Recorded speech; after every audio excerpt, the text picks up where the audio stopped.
the ultimate. Main technical partner for Lamborghini Super Trofeo. Ventus. Hankook Tire. It does not get any more tense than this, potentially any more dramatic than this. The stakes could not be higher. The biggest race of the season is go. It's lights out, we're racing here in Sepang MotoGP. The biggest prize on two wheels is on the line next live. It's time to race in MotoGP. Orang Malaysia, John Tengot Avan Race. See you in October and get your tickets now. Kasi que ka.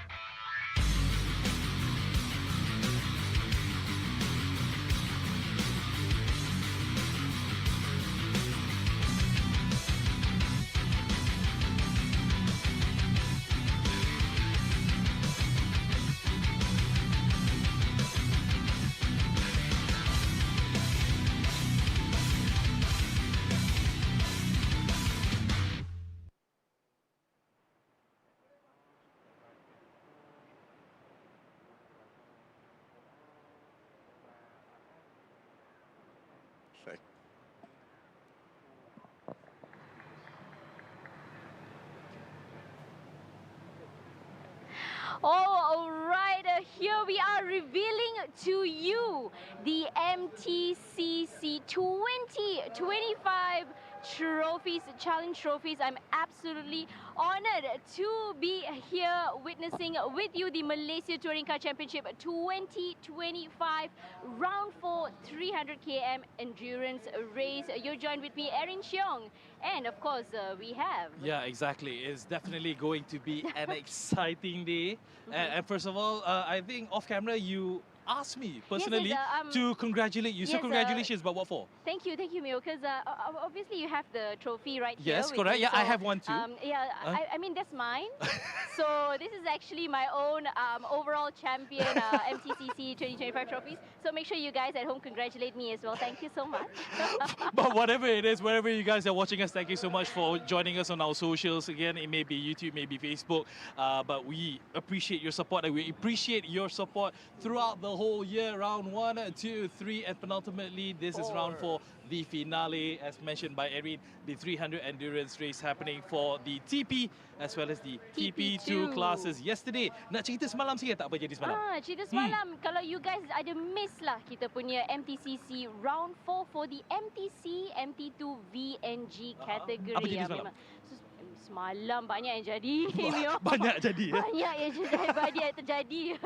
So but actually those of you who actually missed yesterday's live stream, you can actually stream again through our Sepang International Circuit YouTube and Facebook page as well, and as well for our Instagram page for further updates. Exactly, and also is a customary thing for us to always remind you that between the 24th and the 26th of October, something fantastic is going to be happening down here at the Petronas, exactly on this track here, which is the Malaysia Grand Prix, the Grand Prix of Malaysia, Petronas Grand Prix of Malaysia, happening the penultimate, or should I say one of the key races, not just in Malaysia but throughout the world as well. Tickets are still selling. There are limited supplies right now, so make sure you guys don't miss out in getting yourselves a ticket to be here witnessing throughout the weekend happening 24th, 26th of October. Now, coming back to the MTCC, as we mentioned, this is 4th round, roundnya terakhir for the TP and TP2. We also want to mention thank you so much to all our sponsors, especially, you know, we got our Hankook ladies over here. They have been nothing but lovely throughout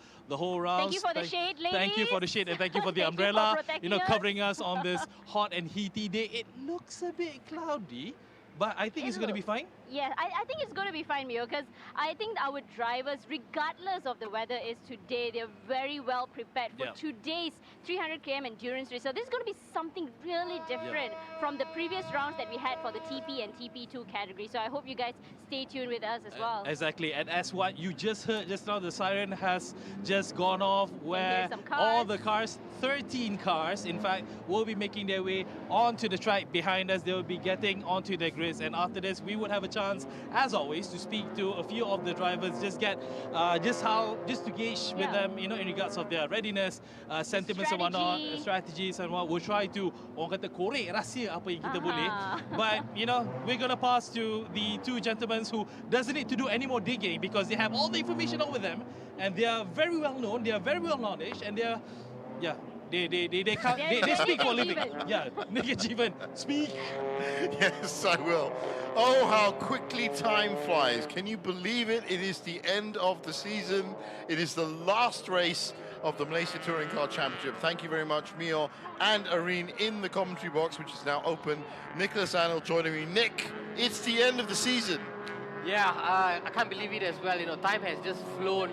Realization kicked in when we took a look at that handsome-looking trophies. Those are beautiful trophies. Those are the ultimate prize trophies, our competitors will be fighting for today. It is the second of the 300-kilometer finales for MTCC, the inaugural MTCC Championship. It used to be the Malaysia Championship Series for about 11 years, but now, of course, it's been rebranded in line with national touring car championships all over the globe. As you can see, fans have turned up and are still turning up. It's been a great turnout, not just on the track in terms of attendance and the amount of cars that we've had, but also in terms of attendance in the grandstands. Thanks to everyone that's turned up this season. And of course, as we've said, 300-kilometer endurance race, 54 laps, Nick, of this wonderful track at Sepang. And as we saw yesterday, reliability is going to be the key. Yeah, definitely. Reliability, consistency. There are a couple of significant differences from yesterday's race, Chief. Firstly, of course, the field is much more compact field. Exactly. As compared to yesterday, we had 44 cars. Today, we have 13 cars. But for me, I think one of the big challenges that this TP and TP2 will have to face is the fact that they're going to do battle over 54 laps as opposed to a sprint race where they are accustomed to over the course of 3 rounds. So imagine doing 13 laps for the last 3 rounds, and now you got to multiply that by 4. And everything changes from car tuning to preparation. Well, and as we saw yesterday, whether it was 44 cars or 4 cars on the grid yesterday, that exact situation did affect the MTC, MT2V and MT2G cars, and basically around halfway at about the 28 laps done mark, we started seeing engine blows, we started seeing cars dropping off like flies, and in the end, in the MTC class, it was just 2 cars in it that came down, and it was a wonderful win for Daim Hishamuddin and his partner Aaron Hakimi. A lot less cars on the track this time as well, so yes, you could see some faster times. Now, don't forget, the Petronas Grand Prix of Malaysia is coming up on the 24th, 26th of October.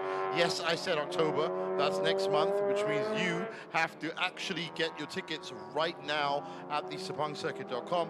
They are selling out fast still. There aren't many left. I'm being completely honest with you because there were 183,000 people that turned up last year. So get onto that website right now. While you're watching this even, open it up in another window and check out the Petronas Grand Prix Malaysia. And while you're there, you can also see the other initiatives like the Car Open Track Day. Fulfill your need for speed via SIC's Open Track Day. Book online now at sepangcircuit.com. Just looking at some of the qualifying results, Leon Koo came in fastest with a time of 2:23. So he topped qualifying. Second place was Jonathan Z, lapping 2 seconds behind with a 2:25.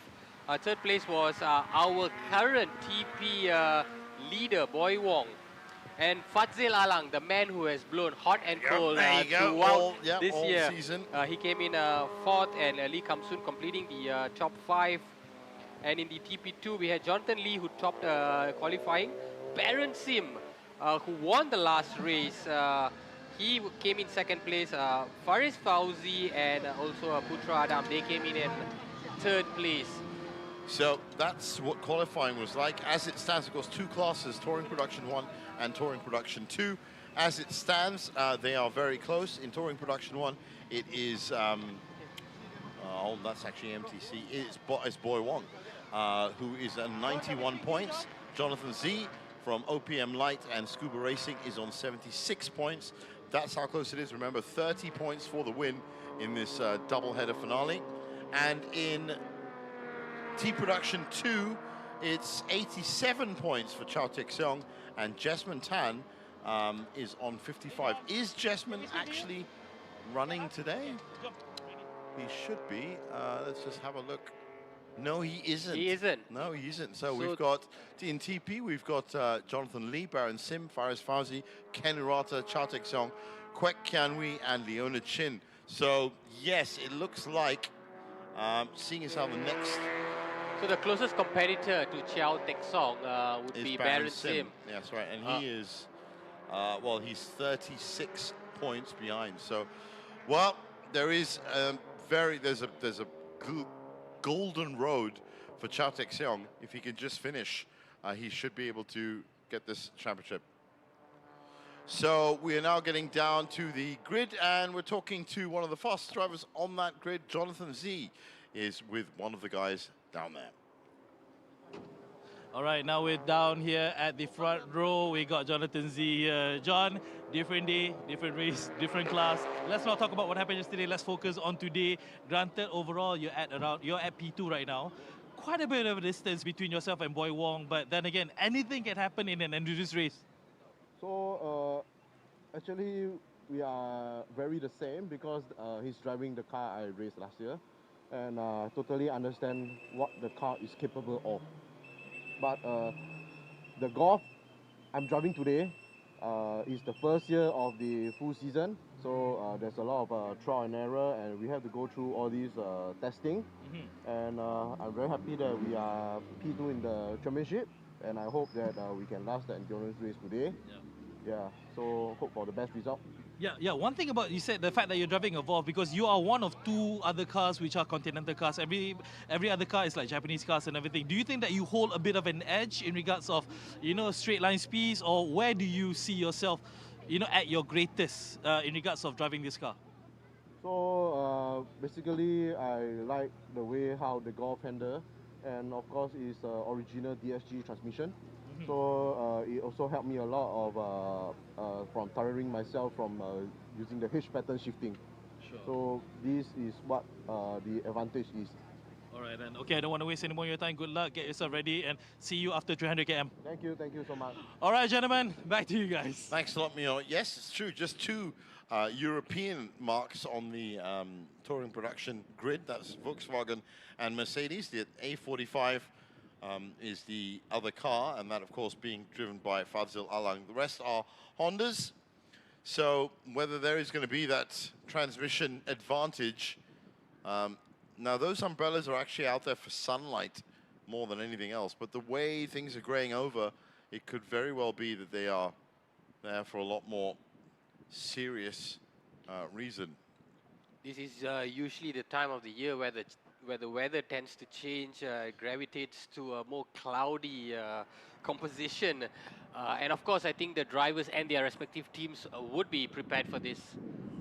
So talking about Fadzil Alang, let's get down to the grid now and let's have a word with him. And here I am with the car number 8 of Fadzil Alang. Fadzil Alang, you are a revolutionary, of course.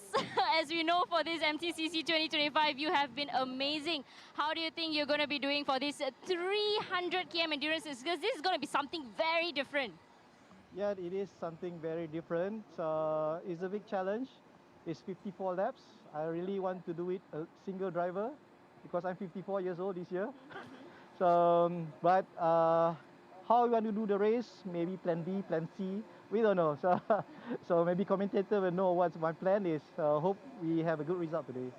All right, because of course, like you mentioned, there are a lot of young drivers out here, and considering the fact that you're going to be the only solo driver going through 300 km, do you think your car is also prepared to do it? As you know, this is the first year of this car. We need to participate. We need to know. This is our test. Then we need to understand. Then we can know. After we finish the checker flag, then we know our car can do or not. So, of course, we're confident with the car. We try our best. Amazing. Now, I can't wait to see how you start this race as well. Your start is always something we look forward to. Thank you so much. Good luck to you. I wish you all the best. Back to our gents in the AC. Thanks a lot, Arena. And I can tell you now, Nick, that Fadzil Alang, another one of those drivers that has seen that F1 movie I was telling you about. Yeah. Plan A, Plan B, Plan C, that's what it's all about. Plan A is your best plan. Plan B is the next best plan. Plan C either stands for chaos or it stands for combat. Those are the two. I also like the fact that he threw it at us to plot his strategy. Yeah, hey. Which we have been doing over the course of three rounds. You know, I'm gonna stick with the same line that I've said before for the last 2 rounds with that car. If that A45 is on song and has no issues, then it's going to be one of the contenders at the end. Let's get down and talk to Black Wolf Racing now, who are with the guys on the grid. All right, guys, now I'm together with one of the Daniels in the car. We got Danny Walker down here.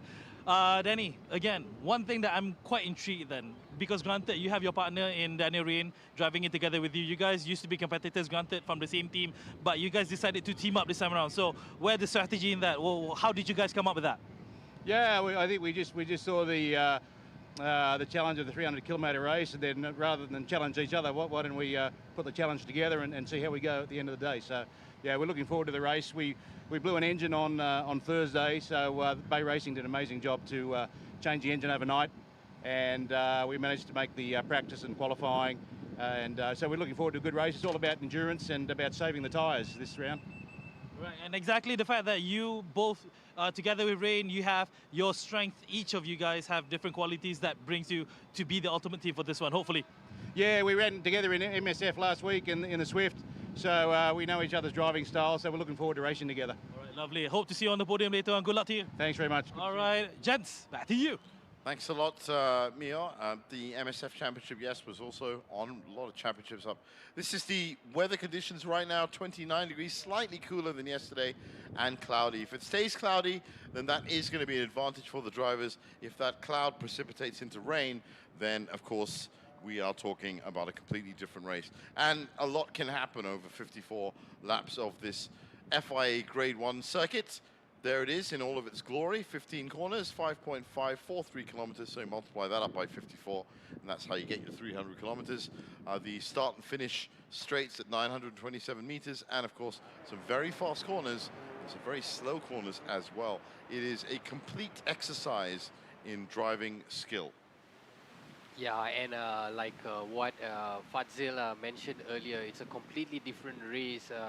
I think it's a bit more of an adjustment for this TP and TP2 class as compared to the MTC, because they also have to deal with 2 compulsory pit stops, which they never had to deal with over the course of that's true. This season. And refueling is allowed as well.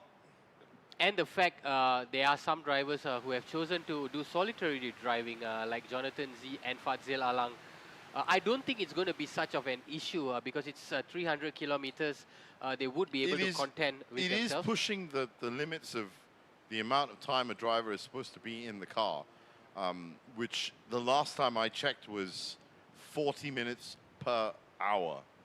Yeah. So if you take into account the 2 pit stops, then you are coming close to that kind of classification. But yeah, I mean, if they decide to go solo, maybe it's going to work better for them. I know, I'll tell you one thing, Johnny Z can do at least 60, 70 laps on his own. Yeah, indeed. We've seen that in the S1K. And still maintain a decent speed. Fadzil Alang is another driver as well. I'm just surprised that he's 54, doesn't look a day over 45. I had a bit of a laugh at that. 54 years old and he wants to do a 54-lap race. I don't know if that's the way it works, but if it works for him, sure, then why not? Certainly, yeah, he doesn't look a day over. Oh, I said I'm 52, so honestly, he doesn't look a day over 45. So, looks like the grid has completely cleared, and it's going to be a rolling start. Now that's one of the biggest differences, because this touring production class has been sprint racing throughout the year. So it's actually been standing starts and half-an-hour races. That's one of the biggest changes is now they're back to rolling starts.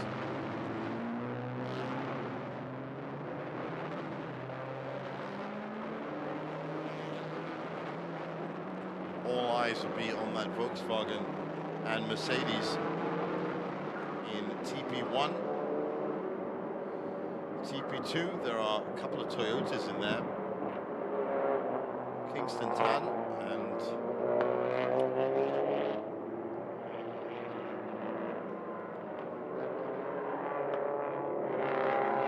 they were in the initial grid. It's really unfortunate that we are unable to see Jasmine Tan this time around. There's a lot of other drivers that didn't make it. Kingston Tan is one of them. All right, looking at the classifications in the TP category, Leon Koo takes pole position. Jonathan Z sits right behind him in second place. Boy Wong in third. Fadzil Alang in fourth. In fifth, Lee Kum Sun. In sixth, Daniel Chani Walker. Seventh, Jonathan Lee. Eighth, Baron Sim. Completing the final few positions, Faris Fauzi Putra Adam in 9th, Kanurata Kusikanto in 10th, Chow Tek Song, our TP2 leader in 11th, and Kwek Kian Hui in 12th. And that leaves Leona Chin and Mark Chu in 13th, and the final car on the grid. I was kind of expecting about another 6 more pages there. It was, I'm still in a kind of post. We are usually used to 6 pages. Post MTC stress disorder is what it's called, because yeah, it's a bit of a shock to us in the commentary box to suddenly have just 13 cars out on track. This car who you see right here is out for redemption. Yeah. Jonathan Z, who could not complete his race yesterday due to car troubles. That's right. A lot of people had car troubles yesterday. So how do you think it's going to go down in the TP? Let's break that down first. Over the course of this year, we've had 3 front runners. Boy Wong, our outright leader, and then we have if Jonathan Boy Wong finishes on the podium, he's won that championship. Well, he's 15 points ahead of... 15 points ahead, but as I said, if he gets first or second, then... Yeah, he's assured of the championship. He's assured of the championship. So, Johnny Z has to hope for not just a win himself, but on top of that, for something to happen to Boy Wong in that situation. For Chow Tek Song, as I said, he's 27 points ahead as it is. So it's all up to him to lose this championship now in TP2. Actually, if we're taking Jasmine Tan out of the equation... He may have already won it, right? Yeah. May have. Because yes, he's whopping 36 points. He's 36 points ahead. So I think the battle is for second place. It might just be, it might just be. Because he can't get deducted points, so you're right. Yeah. And so the battle for second place is between Baron Sim, Kanurata, Leona Chin, and Jonathan Lee as well. Yeah, these 4. Okay, that's good to see. That's why we have the grid that we have. So Johnny Lee's in the 128 car, Leona Chin in the number 7 car. Kanurata 55, Baron Sim 46. That's the big fight in TP2. So, lights are red and they turn green, and the final race for MTCC 2025 this year, the Touring Production and Touring Production 2 categories, is underway. Everybody hugging the inside line, couple switching to the outside line.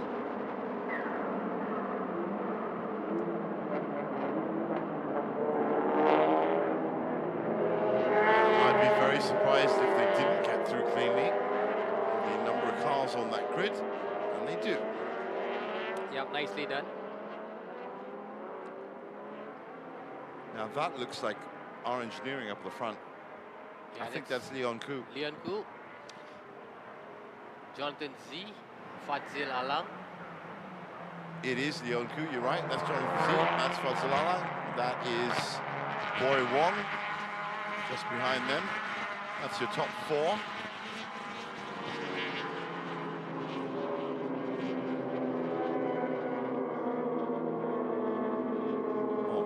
Is just pushing Fadzil Alang right now for that 3rd spot.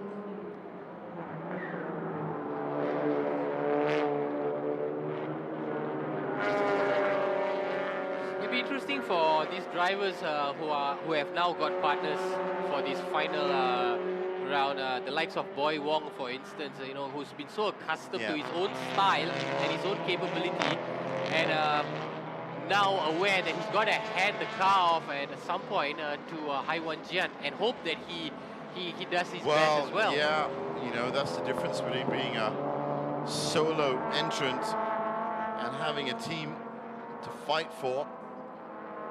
Now you can just see that Boy Wong really is all over the back bumper of Fadzil Alang in these early stages. And he knows that he needs to be as close to him. He just needs to be on the podium, and he's won it. So even if it's third spot early on. And what's really important to notice is that Boy Wong is going to be very aware of the fact that everybody else has to win. He just has to be in the top 3. Everybody else has to win. So if he can somehow create a strategy around that, where he's just filling the spaces and just running a really steady race while everybody else pushes. We have the fastest lap time, Leon Koo, our current leader, 2:26. Once again, just as was the case yesterday, whether you are in contention for the championship today, whether you're in contention to be on the podium, there is also S1K coming up in November. Yeah, but this will give you indication in terms of car setup, car setting, and preparation. I mean, it'll as a start, because that is 1,000 kilometers. That's a little bit, well, it's a lot different in terms of strategy, but this is the last race of the season. So whether, as I said, you're winning or not, Leon Koo, for example, right now is putting in these 2:26s, not thinking he's going to win the championship, thinking that's how fast I can go if I need to. That's also a very fast lap to start off with, I can tell you. So 52 laps to go. Settle yourselves in. Yeah, Leon Koo definitely not able to catch up to Boy Wong, but what he can do is upset the odds at the top. Yeah. So he can play the role of a disruptor.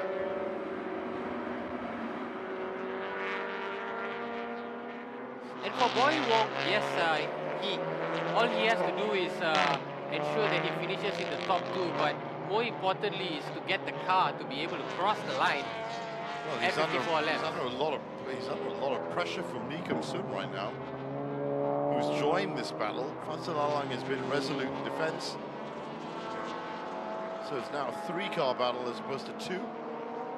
And Boy Wong right in the middle has to watch himself.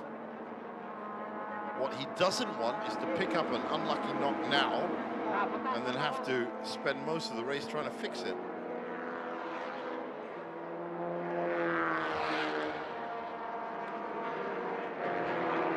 Look at the straight line speed of that car, and Lee Kum-soon has actually passed him. So Boy Wong is dropping down the rankings.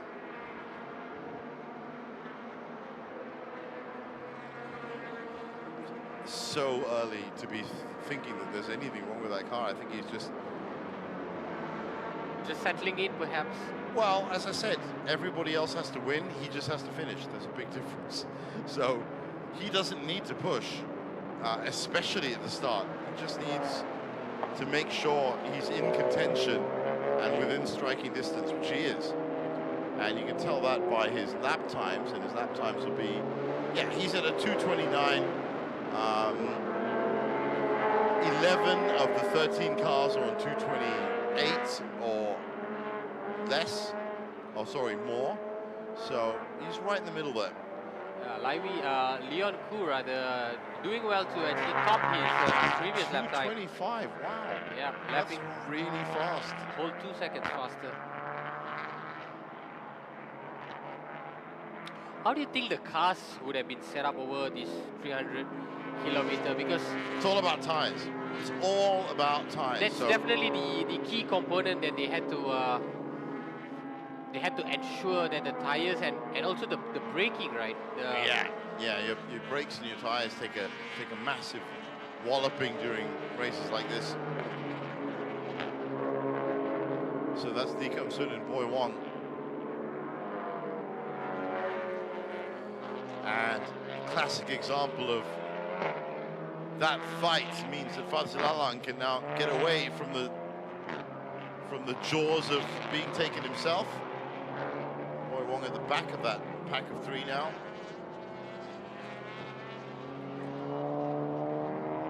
Yeah, with all this battle between second and fourth, Leon Ko has just taken the opportunity to create a 3-second advantage for himself. Yeah, that's exactly what I do. Which is nice at this point of the race, 3 laps down.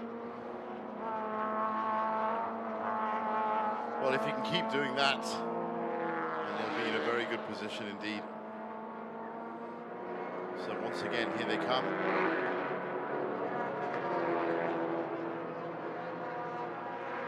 Because in the TP2 category, Jonathan Lee currently leads the way. Baron Sim tailing closely behind. Our current leader, Chiao Tek Song, in 3rd place. But they all separated marginally. Chiao Tek Song in the podium positions already for TP2. That's what's really important.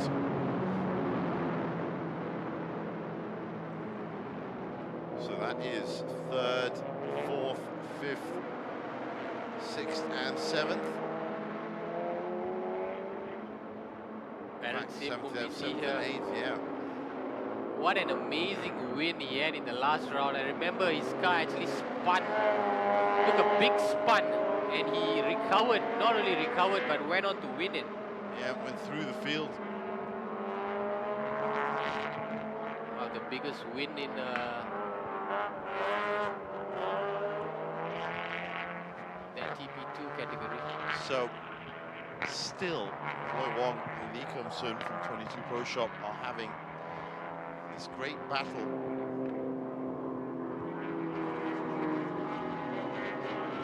And it's currently being won by Lee Kum Sun. So many of these drivers also saw action yesterday. Leon right. Koo, Lai Wee Sing, Jonathan Z, Boy Wong. In total, they've done a 600-kilometer run.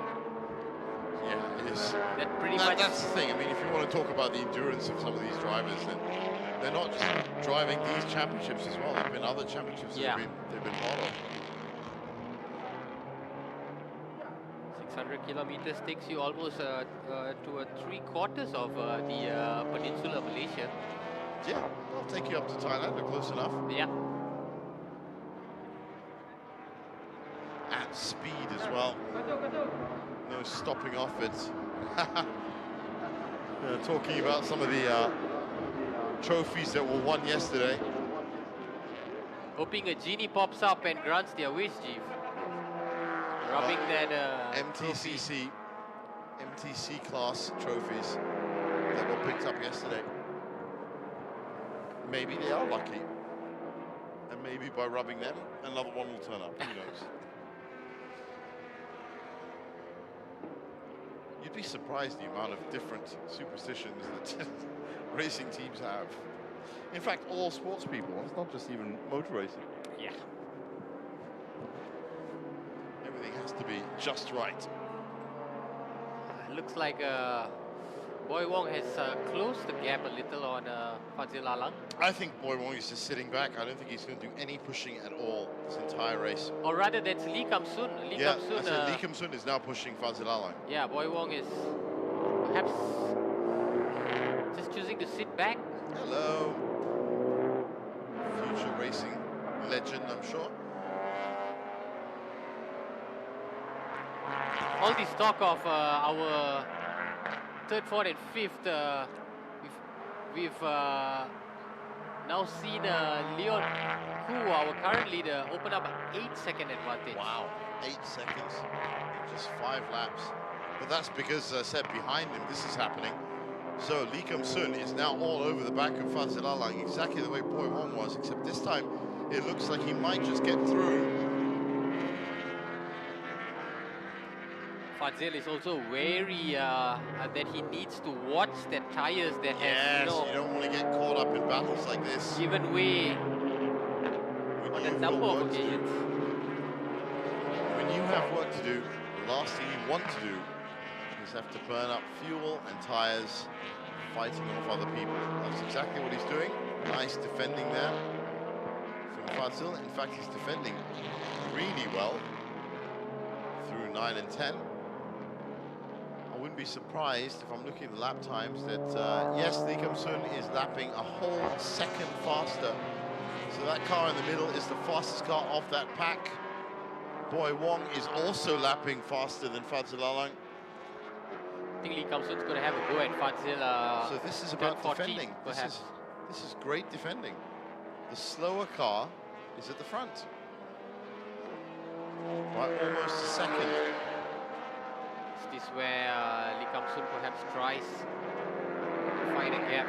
I love three-car battles because He's trying to have a pop. both of them are trying to have a pop right now. Did not get a chance on the outside. Looks like he'll have to be content on.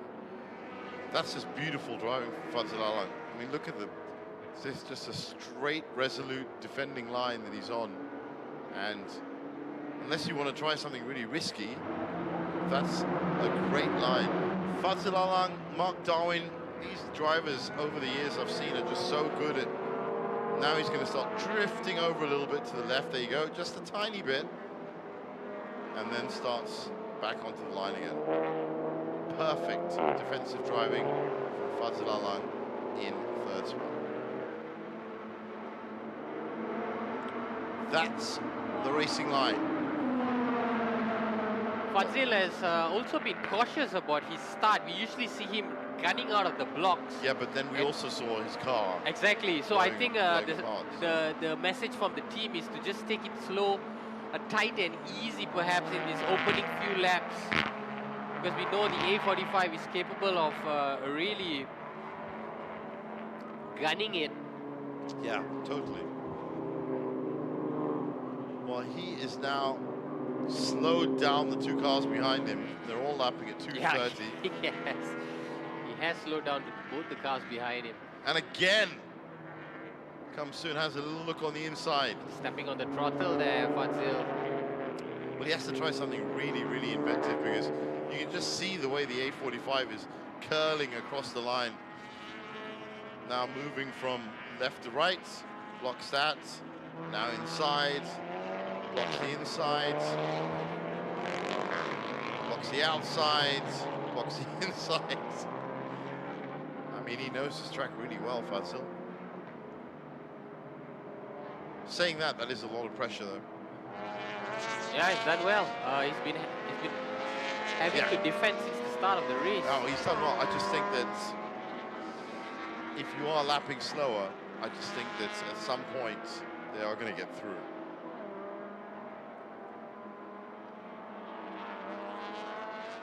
Nobody is going to be able to defend that for 48 laps. It's obvious that those two cars behind him are running faster, the two Hondas. Yeah, Lee Kum-sun will try again on this straight. He'll be content to sit behind and go again at turn 15. Once again, it's just almost the exact same lap from Fazil Alang every single lap. It's really quite a spectacle to watch. Slowly drifts over. And this time he takes a wider stance. Yeah. Drifts back in.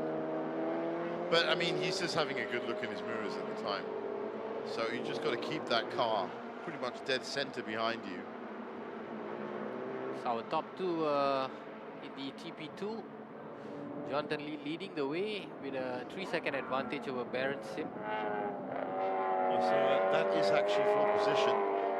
Shartek Sung a further 5 seconds back.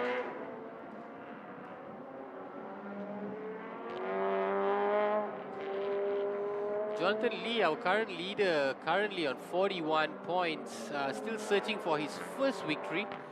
He's been on the podium once. Baron Sim, of course, has had more success this season. Two-time winner, absolutely aced the third round. Well, now he's having a go. Oh, that's a good move from Lee Kum-sun. I did say that it was going to be very difficult if he was lapping that much faster to stay behind Fadzil for too long. The question now is whether Boy Wong is also going to use that opportunity. Certainly looks like he wants it.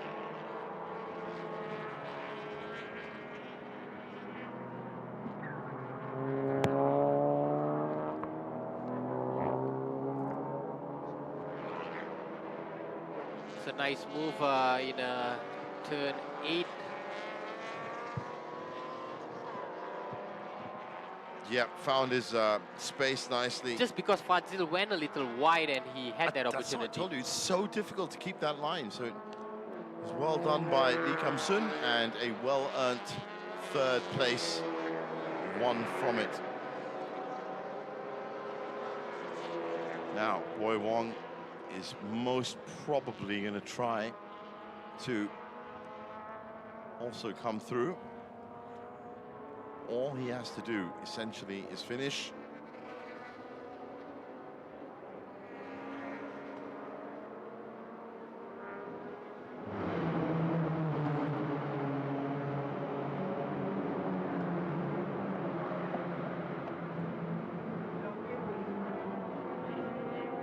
Well, that's a good look from Fadzil on the inside. Not gonna take him anywhere though.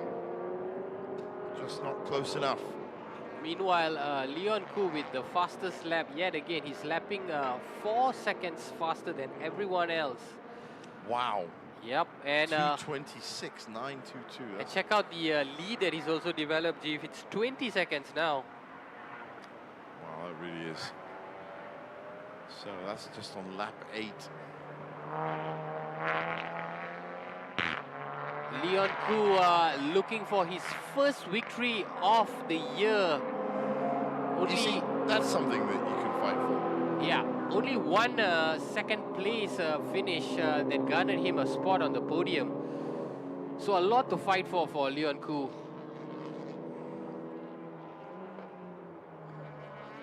Sure, he would know that he's capable of much more by his lofty standards coming into this race. And he's showing it. Well, as long as there's something to aim for, I guess, in this last race, and whether it is, you know, the least of which will be R&D for S1K. The best is, of course, picking up the title, but if it is the first win for the season, that's good enough for R Engineering. Remember, they picked up a couple of titles yesterday as well, or podiums, I should say.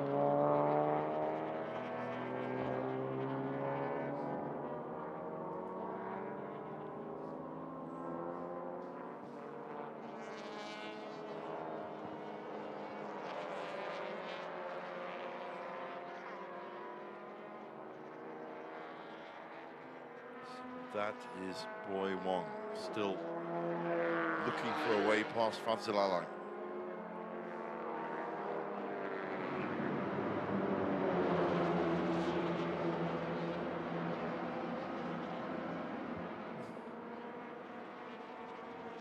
Lee Kam-sun is also a man on a mission. Not had the greatest of seasons so far. What a performance it would be if he manages to get himself on the podium. He's not had a podium finish yet this season. Wow. It could all change. Yeah, in the last 45 laps of the season. So Fadzil with a great move on the inside. He's got half a car as well at turn 1. Now, can he hold it? He has. That's a great move by Fadzil. And was so smooth by Fadzil. So smooth.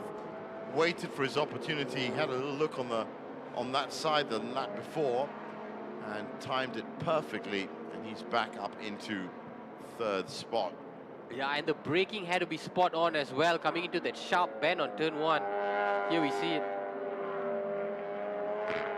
Yeah, that was really well done. Anticipated when that 22 Pro Shop car was going to break. Just left it a bit late, got that extra push. Yeah, that's the move of the race so far for me. For sure, that's as smooth as you can get, really. Now, Lee Kam-sun trying again.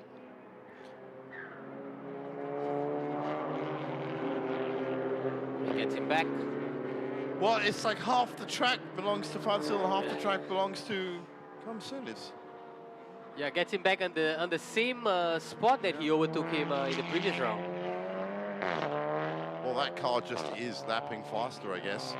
Oh, they're all just bunched up together coming into turn 10. Boy Wong still just biding his time at the back of this 3. Last thing he wants is to get in any tussles. Leon Ku's out there on his own by the looks of it. Complete isolation drive.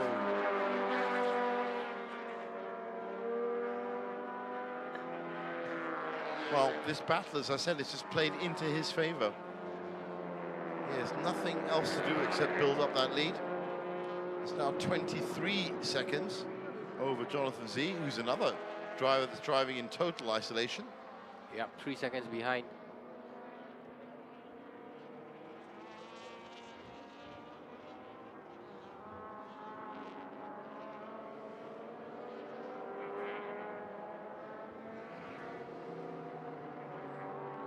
So, crossing the lap for lap 10. Lee Kam-soon aware this time that he is not going to afford any space on the inside. And just look at the wide line that Boy Wong took, staying well clear of any kind of bumping and grinding. Nicely done by Lee Kam-soon. Just keeping it tight on that turn 2 and 3 as well.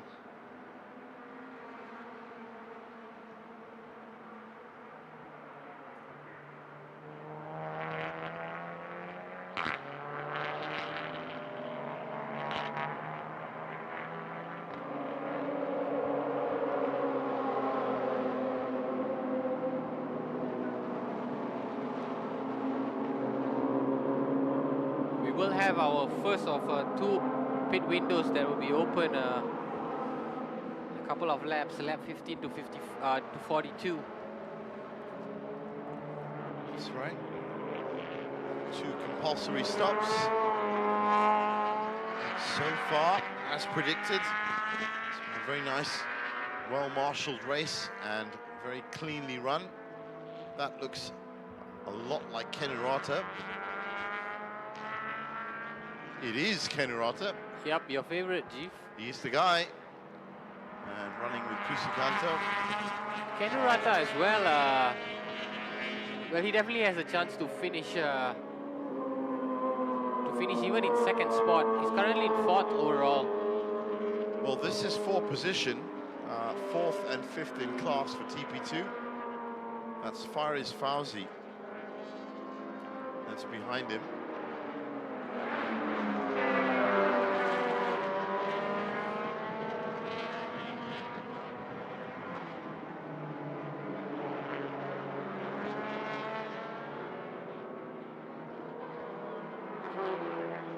These 3 have been at it since the beginning, the last 10 laps. Lee Kam-soon still ahead. Fazil Alang in 2nd, Boy Wong in 3rd. It's as if they are content to have this battle among themselves and not really bother about catching up to the front 2.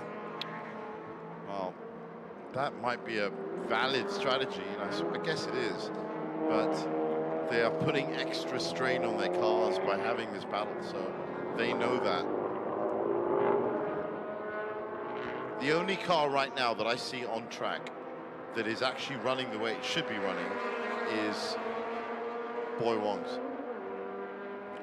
Not having to push, not having to attack, not having to defend, just make the corners, keep the car at the speed that you want to keep it at. Even Kenurata on your screen right now is facing pressure from Fariz Fauzi. So what you want is a run like Leon Koo right now. Yeah, or Jonathan Z. Or Jonathan Z. Absolutely no issues to contend with that are coming from outside. So if anything goes wrong, it's from within the car, it's from within the team, it's not from a battle, and it's definitely not from a fight that you're having. perhaps even Leon or Jonathan would not have anticipated that they would be having solitary drives so early on. Yeah, I don't think so. I don't think so at all. I think that that battle for third, fourth, and fifth has been a surprise for everyone, and I bet you'll be surprised to hear that Fadzil Alang, Boy Wong, and Lee Kam-soon would rather not be in that fight right now. And you know, if they could pull away in any way, that is Leon Koo, by the way. Yep. And look at the difference. I mean, it's going to be hard to see from where we're sitting, but he's got absolutely no pressure. He just doesn't have to check his mirrors at all.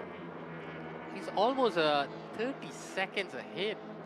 Which is slowly but surely building up time for one of those pit stops. So as far as he's concerned, everything is going exactly the way it's supposed to go. We have a confirmation of the pit window being open. Pit window is now open, yay! So one of the last pit windows of the year. I don't anticipate that these cars will come in so early. No, I think they're going to stay up for a while, especially these three on screen now. They're going to have to now factor in as to when they're going to come in, because they're all very close to each other. The only car right now that's... Well, before we go down, we're actually going down to speak to 22 Pro Shop, and I think we might be speaking to Lee Kam-soon. Okay guys, I'm together down here with Lee Kam-soon. His partner Aaron Hakim is actually on track right now. I nak tanya you betul lah. Aaron sangat agresif tengah bawa sekarang, not bad fighting untuk nombor 3, 4, 5. Ya, dia fighting. Ya, okay. Fighting. Ya. Okay. So sekarang ni, sebab you ada partner, selalunya you race satu orang, 300 km endurance, strategi apa you pakai? Sebab kereta kena tahan 300 km. Ya, janji mau race habis lah. Okay. Kereta mau tahan. Tapi mau itu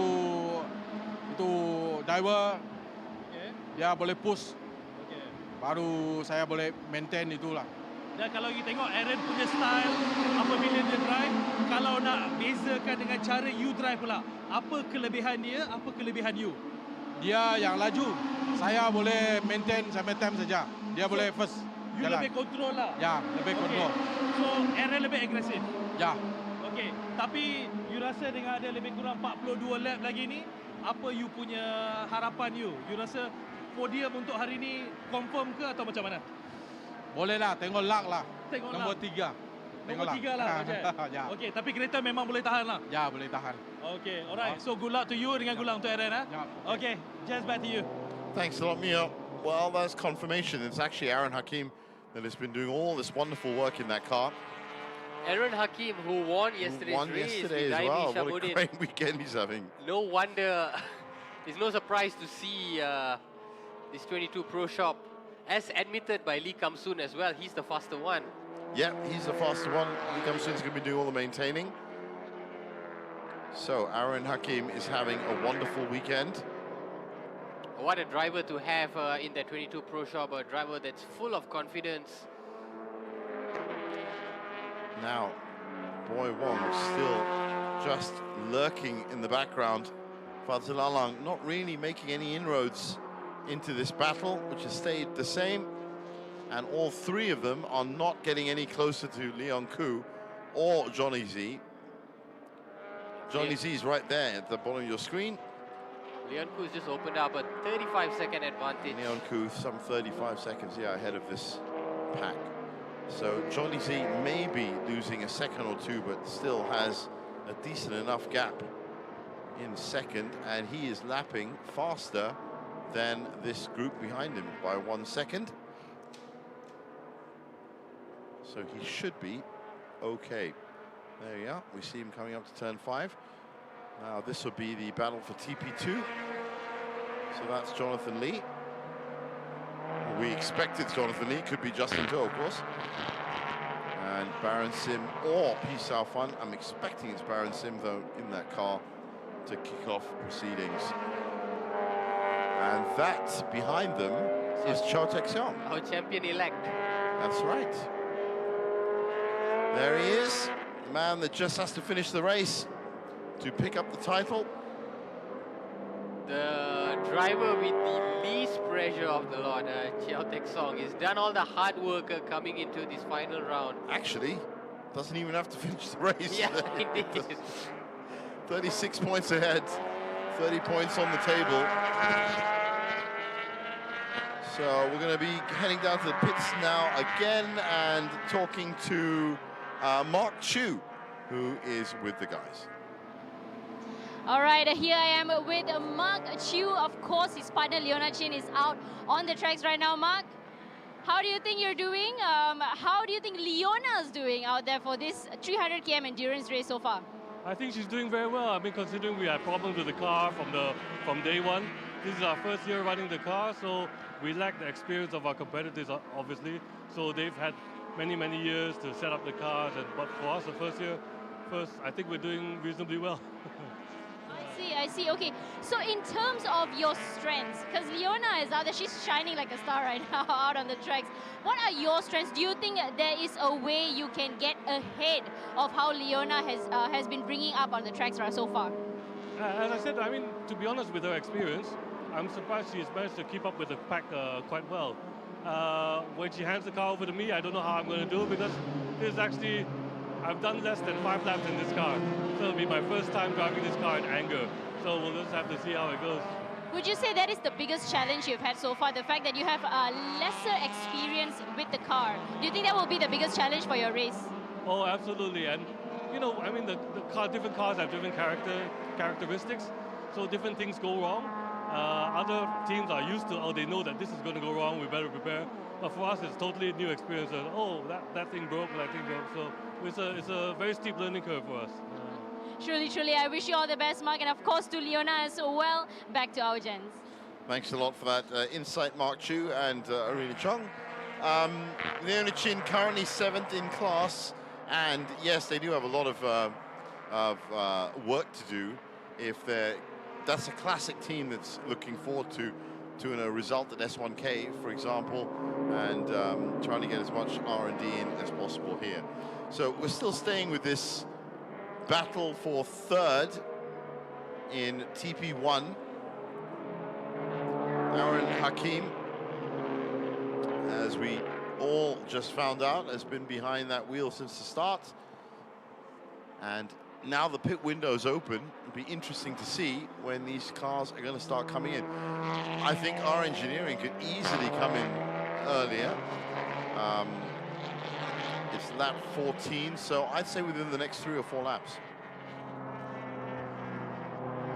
As for our current leaders, I think they would prefer to come in together, so it's about reading the other driver ahead of them. So we could anticipate that Aaron, Fadzil, and either Boy Wong or even Hai Wan Jian come in at the same time. And the same could be said for Leon and also, in fact, it could be even live. So wait, are we sure that Hai Wan Jian is behind the wheel of that car? No, we're not, because we did not get to actually. So it might be Hai Wan Jian, but I just think from the speed it's been going out, it could be. Because Boy Wong you'd expect to be pushing, but again, all that car has to do is finish, so whoever's behind it. That is Johnny Z about to cross the line. Aaron Hakim in 2nd, Fadzil Alang in 3rd, and 22, or Modern Racing Team I should say, in 4th. We think it's Boy Wong behind the wheel of that car. And here he goes, Fadzil. Yeah, that's his corner in that car. That's where Mercedes is going to do well, but it's shot off nicely. Forced him wide. Good lunge in on the inside there by Aaron Hakim. Yeah, good recovery on turn 2. Staying in. Well, there's one driver that's ready to get in.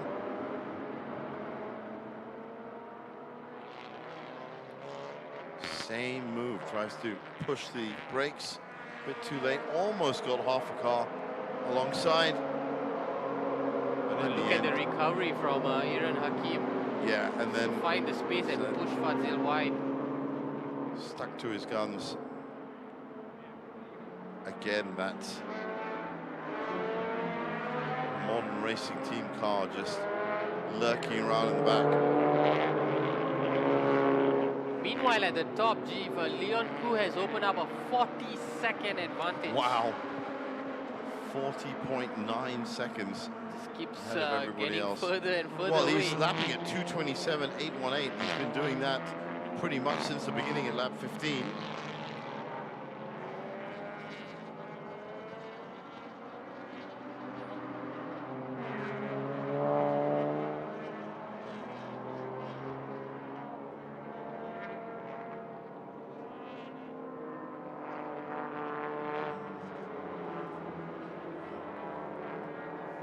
I mean, at this stage of the race, it's also, I think, beneficial for us to talk a little bit about the weather, which has been... It's held off, isn't it? It's been absolutely wonderful to see. It is. It's been, you know, cloudy, not direct sun, so it's better for the drivers. Yeah. But it has actually really held off.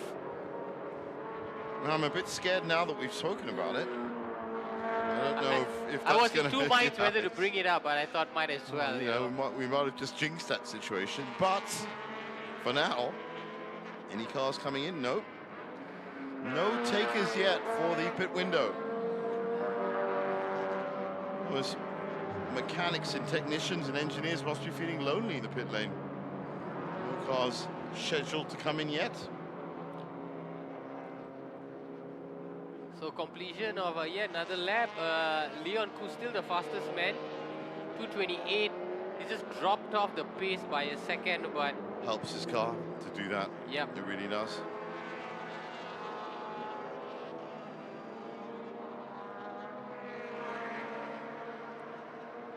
Well, that's a refueling crew that's ready to go. So, I mean, everyone is primed and ready to go in the pit lane. The question is, which of these cars is going to take the plunge? Because once you turn into that pit lane, that strategy is set. It is there are options that just disappear as soon as you turn in. Now, for these three, and third, fourth, and fifth in TP1, that entry into the pit lane is going to be absolutely crucial because they're guaranteed going to lose track position to somebody.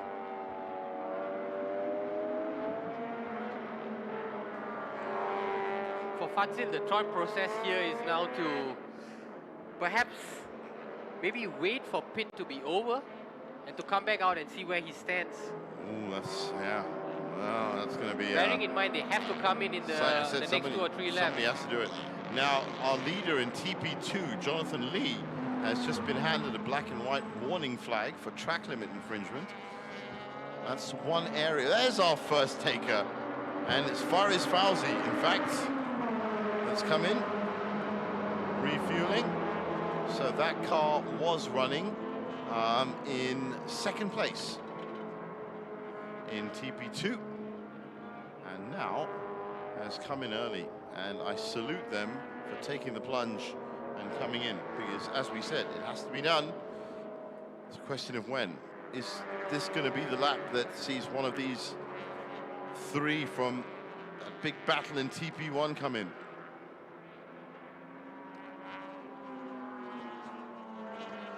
Cars are getting ready. That's an R Engineering driver. That's Putra Adam, so that was Faris Fauzi. Okay, right. It's good to know. So Putra Adam is ready. I just heard another car come in. I think another car's come in. No, they were just going past the front. Oh, that's Fazil Alang having a go at 22 Pro Shop again, and this time he's done it. Yet again in turn 1. So that's where that car seems to be shining.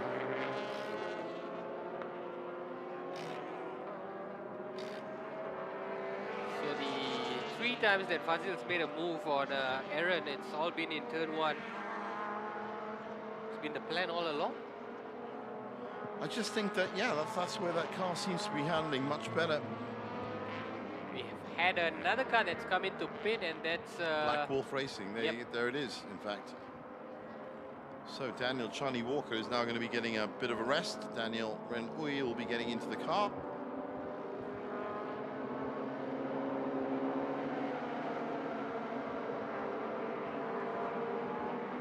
now that Fazil has got Aaron behind him, you think he would step on the throttle just a little bit to get closer to Jonathan Z?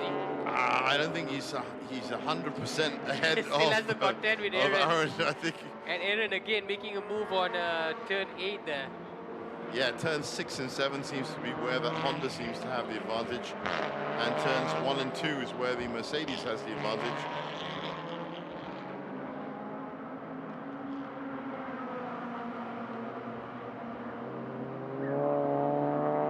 Now there is a big difference. Fazil Alang is driving solo, so he does have the chance to stay out longer if he wants to.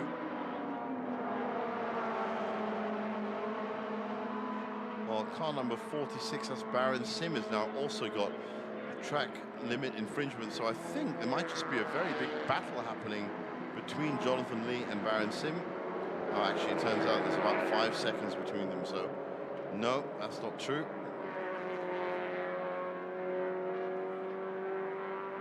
This is still the biggest battle on track at the moment. Nobody coming in. That's a very slow turn from 22 Pro Shop.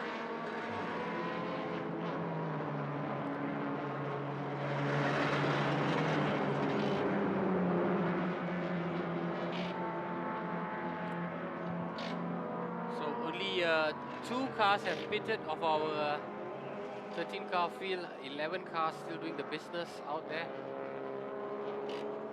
Oh, exactly. Leaving it into the later part of the window. 3 things that could influence when they come in. Firstly, their closest competitor, the brakes, disc brakes, Yeah, tires. sure, yeah. And fuel as well. Yeah. And we see tyres getting a good look through there for the Blackwolf team. Our engineering just waiting to complete the 5 minutes compulsory. They're at 4:31 now.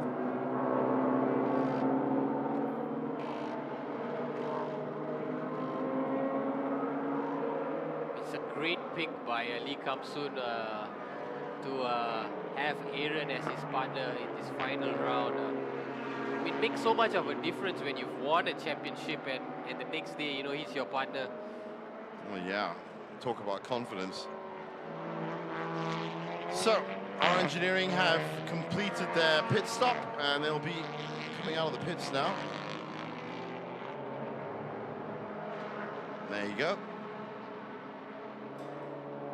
That's a perfect stop from them. First out. First in, I should say. First out. So we have a third car in FIFO. pit. It's car number 55. Kenrata, yep, in. Kusei Kanto will then get behind the wheel. Fazil Alang has been doing a lot of defending so far in the opening 20 laps of this race. But he's done well enough. He's found himself with a little bit of daylight finally ahead of these 2 Hondas. I wonder if one of them is going to be coming in now.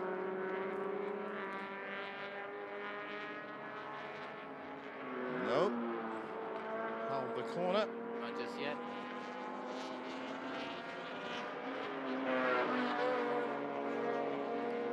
Fazil's just pulled away a little. Opened up a almost 3-second advantage now.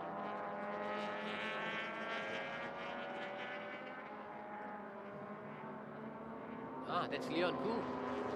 No, that's Jonathan Z that's come in. Sorry, Jonathan Z, yeah. And well, he has to get out the car for refueling, so he's going to be getting himself a sip of water, I think. Quick drink. There you go. There's the drinks. He'll of course have to get back into the car. One of four solitary drivers. That's right. Always important to stay hydrated. 100 plus, fantastic drink for staying hydrated. So this is where you've taken your chance and you've come in. Now that is Baron Sim that's also coming in for his pit stop. So we've got Ken Urata in the pits currently. Daniel Ren Oi is now out on his outlap. Baron Sim is also in. Leon Koo is now 52 seconds ahead of Fadzil Alang. And that is Leon Koo that's come in. I do hope that's been Leon Koo and not Lai Wei Sing. We'll find out. We'll get a brief look. But this is our leader, 52-second lead. Nice, solid stop. And get that car out the way it should. Let's see who it is. Well, it's quite a distance to see, but...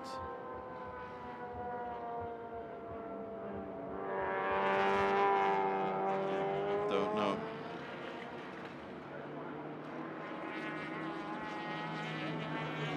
Well... and that would be Lai Wei. That's Leon Koo. That's Leon Koo. Yeah, that's Leon Koo. So that was Lai Wei Sing, who just did all of that. He too was in action yesterday. Yeah, the 300-kilometer races. The owner of the team has come in after a good stint.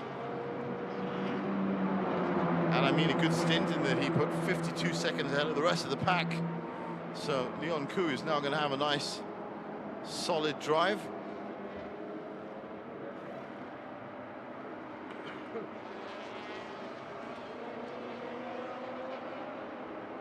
Meanwhile, behind him, Fadzil Alang has now taken the lead.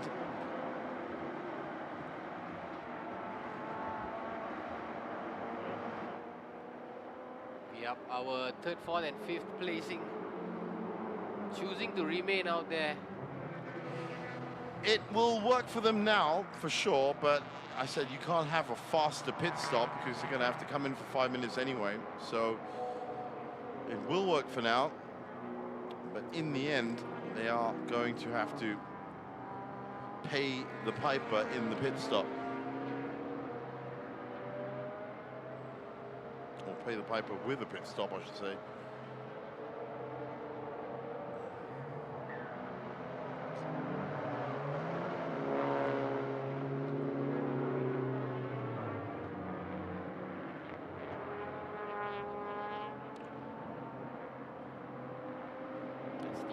Sirius are now heading out on its outlap.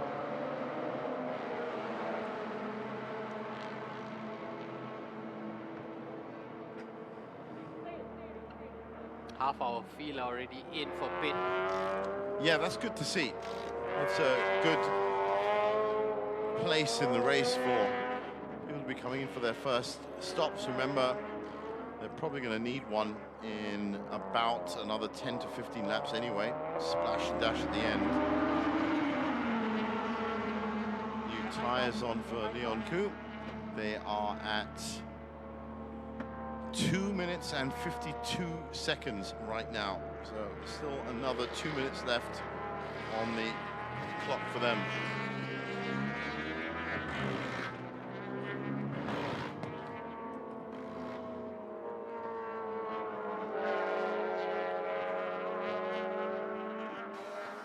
We'll see Aaron Hakim coming in for his pit, and I presume that car number 21 will follow suit right behind him as well. We see Aaron coming in to hand over the car to Ali Kamsun. Fadzil has also come in. Interestingly, car number 21, Modern Racing Team, still choosing to stay out there. One of the few cars left on track. So, job done for now for Aaron Hakim. He's done a great job. Put himself in a podium position. Fadzil Alang will get a breather. Have some water. That's Jonathan Z back out on track. We hope hoping to make up as much ground as possible. Bear in mind that some of the competitors, his competitors are still in pit, so we will get a reflection of the accurate standings once everyone is back out on track.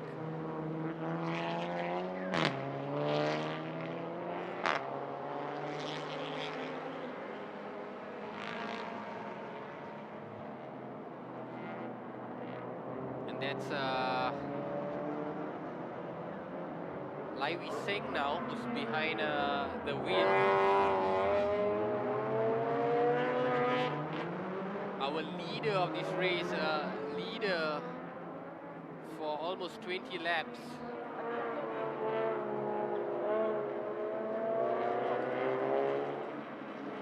Almost coasting in that TP category. Jonathan will have a lot to say about that as he prepares. Launch and attack as we see Fazil getting back into the car. Mercedes A45. Pumped up Fazil.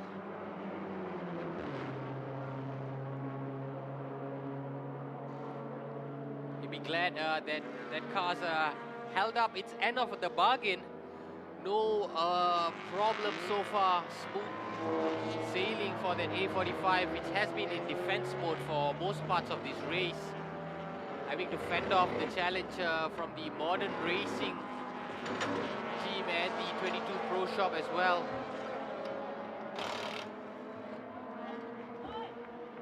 See a tire change.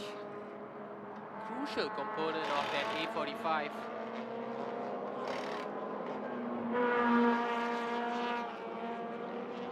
So back out on track for the leading car, 65, or it should be back leading, of course. Boy Wong currently credited as being in the lead, though he's now in the pits. Modern Racing team and Fazil Alang, as you can see, also in the pits now. They've been in there for about 3 minutes. So that's the first round of pit stops out the way. Yeah, most of them have already come in.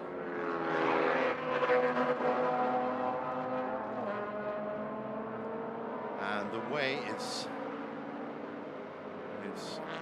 beginning to evolve. So with them in the pits now for another minute, that means that this great effort from our engineering so far in this race, coming up to just about the halfway mark, should see them retake top spots. He's passed Fazil Alang, who's in the pits, was leading for that stint. Definitely Leon Koo behind the wheel of that car now. I think it's Livy Singh. We saw Leon Koo get off earlier. Didn't Livy Singh just take his helmet off when he came in? So I thought he was waiting at the... I think that's Leon Koo. I think Livy Singh did the first bit, and Livy Singh certainly looked like he'd been driving, but I said we'll get confirmation on that a little bit later on. Either way, our engineering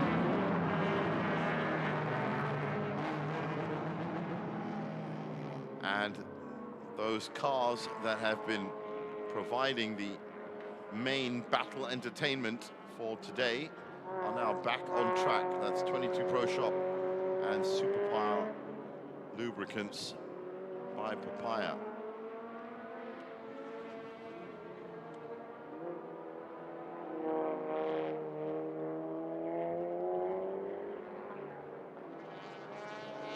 Still, they've come out and it's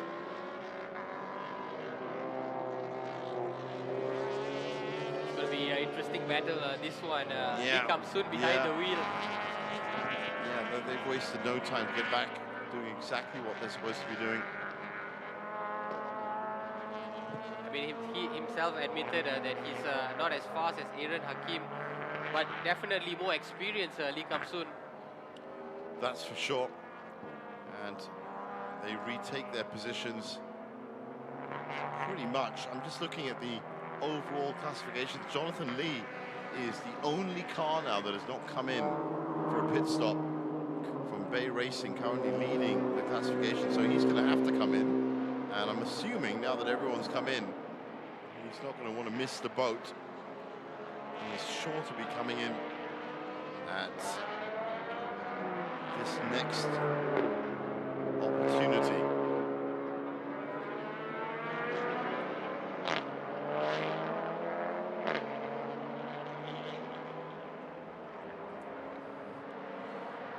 Boy Wong is in pits, so Kwek Kwan Wee. So yes, I think that our engineering will be retaking top spot as soon as Jonathan Lee comes into the pits.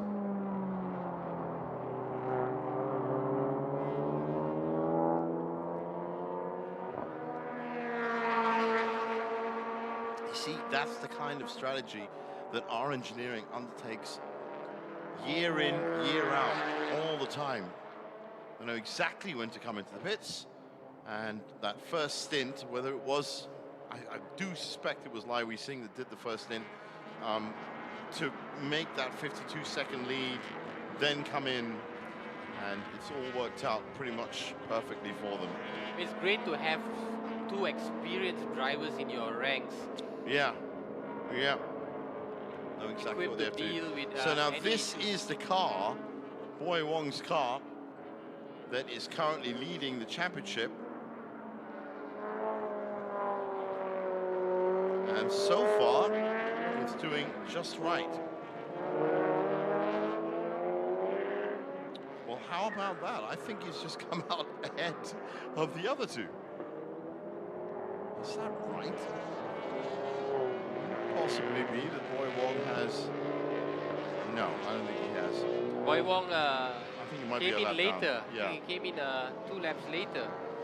Yeah, I think he's going to be down the standings simply on that. So Jonathan Lee's on 23 laps. Now the question is, when is Jonathan Lee going to come in? Everybody else has completed their 5-minute stop. He's ahead of TP2 by 2 laps. And if that's the case, yeah, no reason to stay out there any longer. If he's, you know, if he's already 4.5 minutes ahead. Or there's a car that has a problem, Jeef. This car. Well, that's Bay Racing. That's the car. That's the car, that's yeah. Jonathan Lee. It looked like it slowed down significantly on that back straight. Has Johnny Lee pushed this too far? Perhaps now he'll come into pit. I think he has to. He has to come in. Yes, he is. Well, talk about leaving it late. That is leaving it very, very late indeed. I suspect there is some issues with this Honda because it slowed down significantly. That could have been a missed gear, but yeah. So the final entry for the first pit stop is done. It's done. So the next should be with about 15 laps to go. They should all come in. That's going to cause some issues.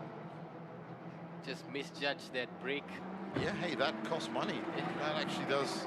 You get fined for stuff like that. And this would be Jonathan Lee. So that was Justin Toh. Okay, that was Justin Toh, right.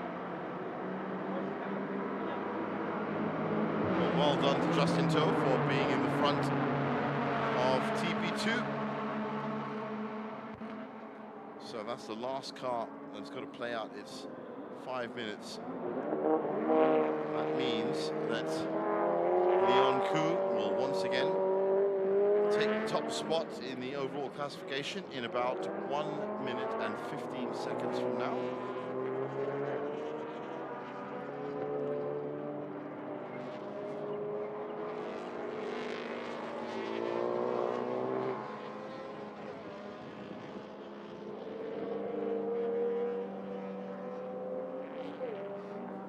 Fazil's team has just forgot to close that fuel cover. It's just left slightly ajar. Not it's going to affect the performance of the car too much. Well, you never know, right? I mean, you never know, but Yeah, you're right. It wouldn't affect it that much. I'm sure he'll realize that. I just hope the inner cap is closed. We would have probably seen that. That would be detrimental if it's left open. That would be very bad for everyone. It was just spewing out fuel all over the track.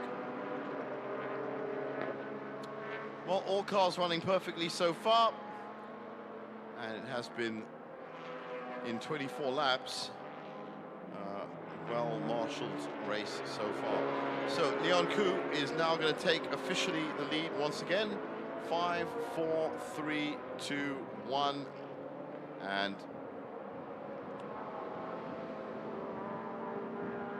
oh, well, he was a lap behind. You're right. So he's probably going to have to do another lap. But in that time. No, he's up. Leon Koo is now up there. Yeah, he's Leon Koo is up. back in the lead at 24 laps completed. I thought that seemed a bit odd that he would have had to do another lap. Jonathan Lee still in the pits for another 2.5 minutes. And he's still going to be ahead of the rest of the pack at this rate. So really, while our engineering put in a good strategy, Bay Racing have put in an incredibly good strategy, because they're going to have their first pit stop and still come out on top.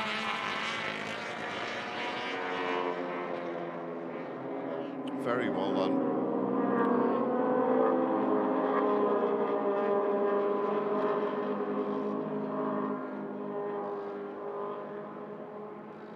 Now that is Baron Sim, and well, it'll be Pisau Fun and Putra Adam battling for 3rd and 4th in TP2. And you can just see, I mean, if you could see in our classifications, you can just see the lead of Bay Racing slowly being whittled down. But they have 1 minute left in the pits. And there's a very good chance that they're going to come out either on top or in contention. Where is this battle? This battle now is at turn... that looks like 11. So 12. This is the car that's waiting to go. 13. Oh, this one's going to be close. So this is 14.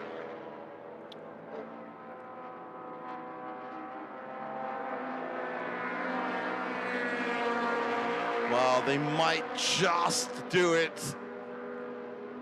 30 seconds left in the pits. Yeah, 30 seconds left, just counting and down they're the coming time. down. This is turn 15.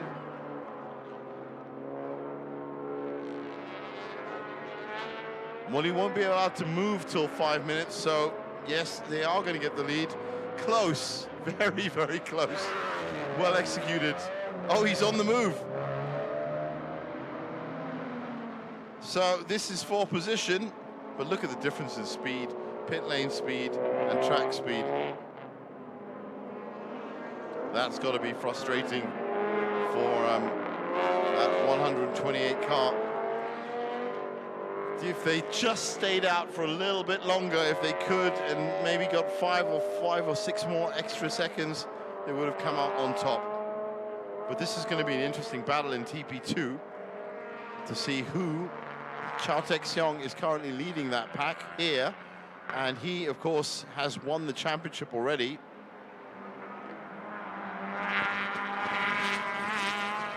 Yeah, Chao Tek Seong choosing to come in early.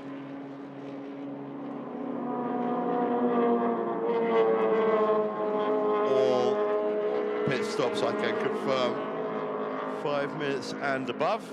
So there's going to be no issue there. There was an issue yesterday in MTC for Bay Racing, in fact, who left the pits a minute early and had to face a 118-second penalty at the end of the race. And that, of course, cost them the title.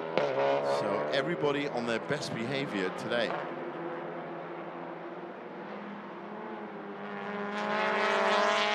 Well, it's an all-out battle in TP2, and you're watching it on your screen. Chao Tek Seong in the lead. Putra Adam in second. Pisau Fun in third. That's Ken Urata in fifth. Jonathan Jonathan Lee behind him. Jonathan Lee is behind him, yeah. And as for TP1, well, Leon Koo now has come out of the pits and again has a 53-second advantage over Jonathan Z. Yeah, that's about the same duration, that same amount of lead that he had coming into the pit. Well, Johnny Z has an 8-second advantage over Boy Wong. And then Boy Wong still fighting, or I should say Haiwan Jian, still fighting with Fadzil Alang. It's 1.5 seconds there. But 22 Pro Shop have really dropped off. Aaron Hakim would have given that over to Lee Kam-sun now, and they are some 14 seconds back from Fadzil Alang. So that battle for third, fourth, and fifth has fizzled out. Yeah, the dynamics has changed after Lee Kam-sun took over. Perhaps some adjustment period for Lee Kam-sun to get into the intensity of things. Johnny Z, meanwhile, is comfortably sitting in second. There's the black and white flag warning for Putra Adam. Yeah, it's Putra Adam. Track limits warning. As I said, they'll give a good couple of warnings before they start really penalizing for that. Because sometimes it just is really difficult to keep those cars on track in some of the faster corners, especially the likes of 11, 12, 13, 14. That is Haiwan Jian and Fadzil Alang. And that is for position, 1.5 seconds between them.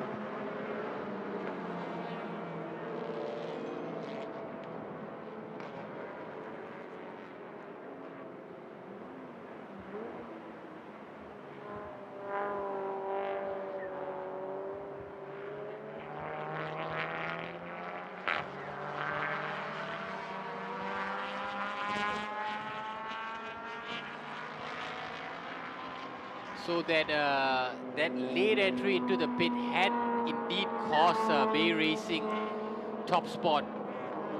They are currently trailing by 6 seconds now. Yeah, it's such a different situation for them. So perhaps a strategy to stay out late that not paid off. I mean, I didn't think they could stay out any later, but yeah I mean...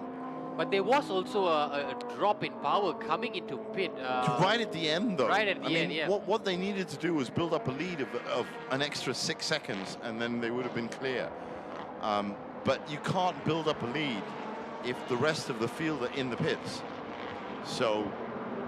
Yeah, it was about them contending against themselves and really not sure of the competition and how far. You weren't suddenly going to go faster by yourself out on the track. So they were kind of forced to come into the pits because everybody else had already been in the pits. So now that pit stop was becoming a bit of a liability to them as opposed to any kind of strategic advantage. So I actually think that that's the first time in, well, since I've been here, that I've seen a car that's gone in too late. I think they should have gone in a couple of laps earlier.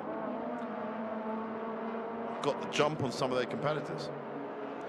Meanwhile, Cha Tek-seong and Putra Adam fighting it out. These were the two that were pulled up for track limit infringement just recently by Race Control.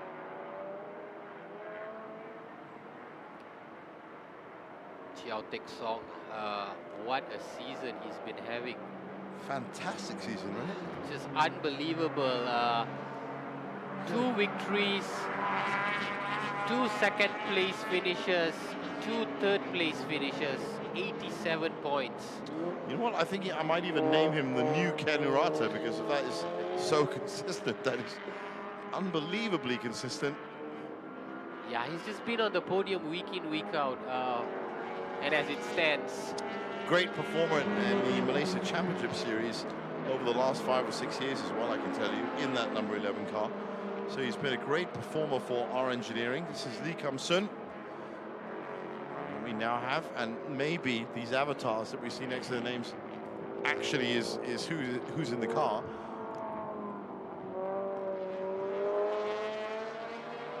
If it is, that's going to be the first time we've seen that.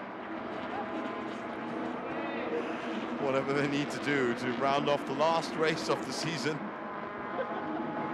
His hair's looking okay. I thought he was getting a haircut for a moment. Yeah, for a second, or maybe there was some.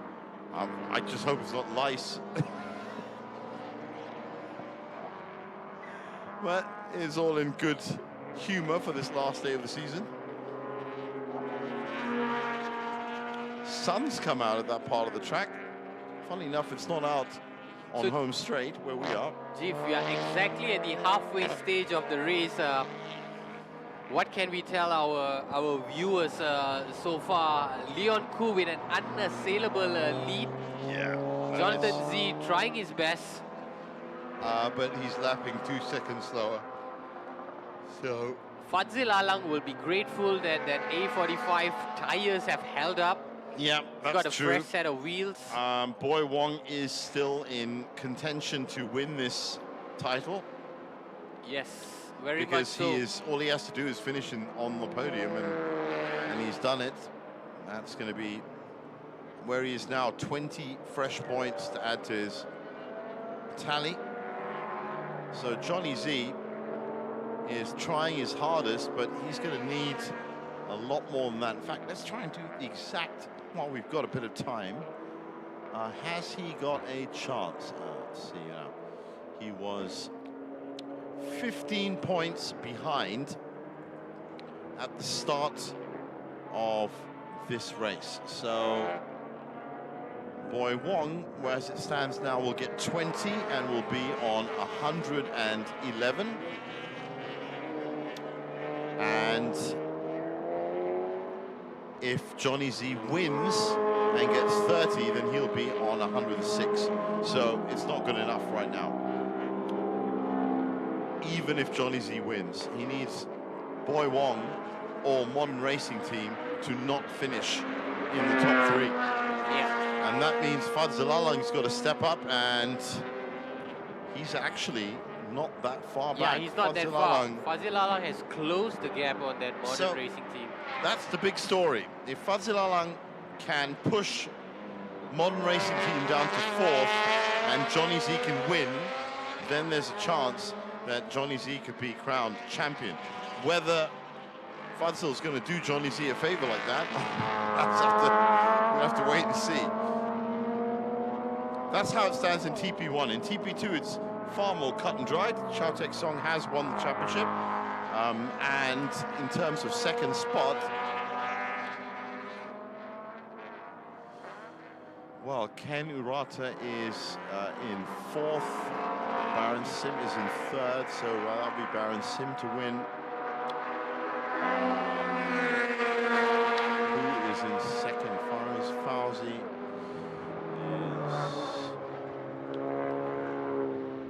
is... Yep, Baron Sim is going to take 2nd spot in TP2 if it stays like this. If it stays like this, yeah.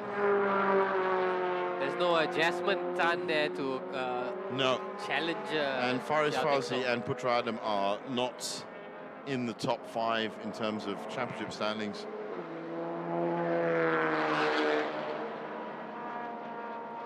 And they're leading right now. So, yes, Chao Tek Siong is Oh, there we have right it. now. Fadzil has actually overtaken the Modern Racing Team. Oh, yeah. Oh, well, that has opened up the books. Now I've got to do those calculations all over again now. And if you are following that avatar, I think it's Boy Wong in the car, and it was Haiwan Gianna that was in earlier. That could be it, yeah. We did not get to see the drivers from car 21.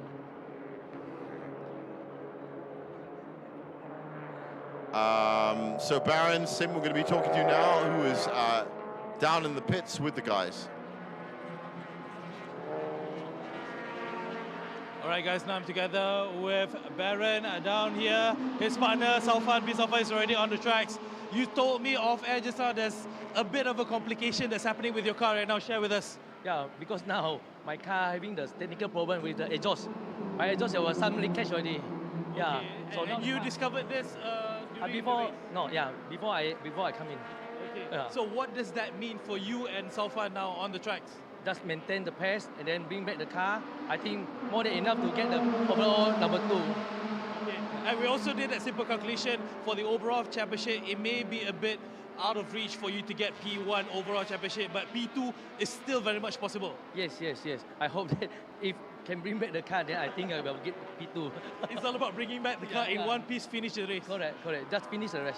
Okay, but how was the condition outside? Because as you can see, the weather is not really that hot per se. The sun is not really that out, but it is still, you know, a challenge out there. Yeah, but the weather today is considered very good. Very good. Yeah. Okay. So I think I'm confident to bring back the car. Sorry. Yeah. Okay, so far bring back the car in one piece, finish the race. Just finish the race. Finish the race. All right, good luck to you, Baron. All right, back to you guys. Thanks a lot, Mio. Yep, it's all about finishing the race now. So Pisao Fan is in that car. And I'm just trying to do the calculations again now that Fadzil Alang is in third. So Boy Wong will now get 16 points if he finishes in fourth. This is where it happened. This is where Fadzil overtook. And that's a Boy good Wong. move. That's a good move from.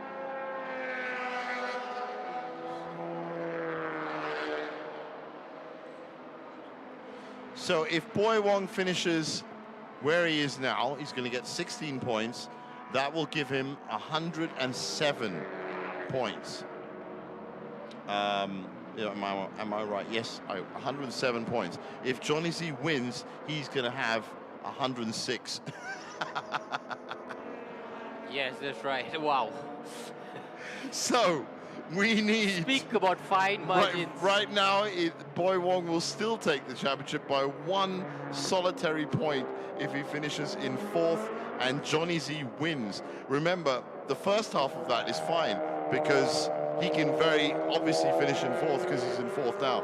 But for Johnny Z to overtake a 1 minute deficit and beat our engineering to win means I think we are looking at our new MTCC TP1 champion. I think at 24 laps to go. Its reliability now is the big factor for all the people. And this, of course, was the big news that we got in during that interview with Baron Sim. 30-second time penalty for track limit infringement 5 times. Now, Nick, I said just now, it's not the kind of thing you're going to get penalized for, but if you do it 5 times, then you do get 30 seconds added on to your final time. I mean, now, it is a blow for that Bay Racing team who they were leading, yeah, rather comfortably. And now they find themselves in a 5th position with that added 30 second. Now, Lai Wei Sing, we can confirm is actually in the pits because he's going to be talking to one of the guys. All right, here I am actually with the R engineering team. Whoa, okay, it's so noisy down here at the pit. Now, of course, I'm with Lai Wei Sing. Now, Lai, you actually you're the first driver as well initially, and Leon Koo is now out on the tracks. You're currently leading. How do you feel about that? Yeah, today the weather is a little bit cooler. The car is very good, very, how to say, the setup is very suitable my driving. I try to maintain the tire because we have the tire issue for the last previous race. Then we just control the tire and control the pace, but feel very comfortable now. The car was working very well. Let's see what we can do another 25 laps. All right, how confident are you with Leon out there? Because initially you really took a very fast start, and I think he's also keeping a good pace right now throughout the race. Do you think he'll be able to finish the race and in the first position as well? Yeah, we try. The finger crossed. We want to finish on the top, but another scene is I think the last thing is I'm driving. I think I can bring the car back. Yeah. All right, so the next round you're going to be going out as well once he comes into the pit. Anything different you're going to be anticipating? Do you think you will have any challenges out on the track to finish the race? Yeah, we only channel up. It's a tire issue only, but we try to, how to say, push maximum laps we can. Then maybe we no need to one more stop. If like we have the good enough gap or something, maybe we do another strategy or what, or just can bring back the car on the top. Okay, all right. Good luck to you, Lai. Good luck to Leon as well. Back to our gents. Thanks a lot, Rena. So there you have it. Everything going perfectly fine for our engineering at the moment, and it's just a reliability question. They've got to last out the next 23 laps. Leon Cruz is going to maintain that pace. He's now a full minute ahead of Johnny Z. So you can drive that car at 90% and it will be absolutely fine. He's in fact doing that at 2:29.076 was his last lap. Johnny C's at 2:30. The only car that's broken 2:30 is on your screen right now. Interesting that he would bring up the tire situation with 23 laps on. That would probably be one of the main thoughts for a change if they were to change another fresh set of wheels. Well, they're going to need a little bit more petrol, fuel for sure, and that's why they'll most probably come in with about 15 laps to go. Yeah, with over 100 kilometers left to race, they'll definitely need to fuel up. Now this is still for position, and how important a position it is. Remember, Boy Wong and Hai Wan Jian from Modern Racing Team, that blue car, if that blue car finishes 5th and Johnny Z wins, then they can lose the championship. If not, right now they just have to keep that car running. Fazil Alan can do whatever he likes in front of them. But at this point, they're going to win the championship by 1 point. Which is just another historical note mark for touring car Malaysian touring car racing. I said we've had a lot of close finishes in MCS over the last few years. 1 point. Yeah, the huge question that we presented early on is that 1 minute deficit that Jonathan Z has to make up to Leon Koo. I can't see that happening. He has not been able to, Johnny Z is not in the Volkswagen, has not been able to break a 2:30 for the last 5-10 laps, whereas Leon Koo has been solid at 2:29. Yeah. So Great point.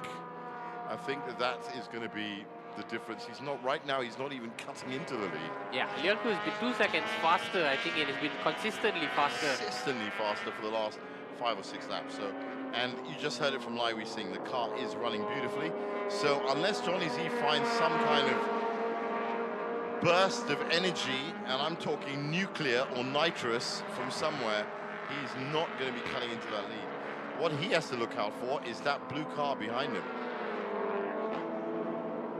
Now that is Johnny Z, in fact, and that is not for position, that's Baron Sim that he is going past. So Johnny Z still solidly in second in the Golf. Yeah, but if Johnny Z finishes in second, then he would just cement second spot, and he would be the outright runner-up, not just for this race, but for the championship as well. Good way to cement his championship credentials.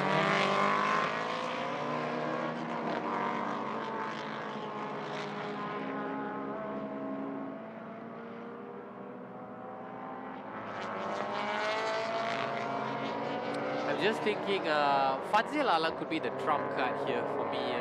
If he chooses to really run that A45, you know, perhaps coming into the last 10 laps, and then you could see the dynamics change a little bit.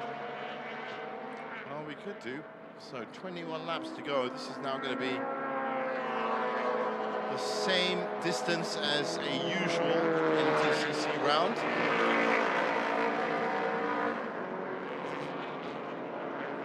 Lap 33 overall.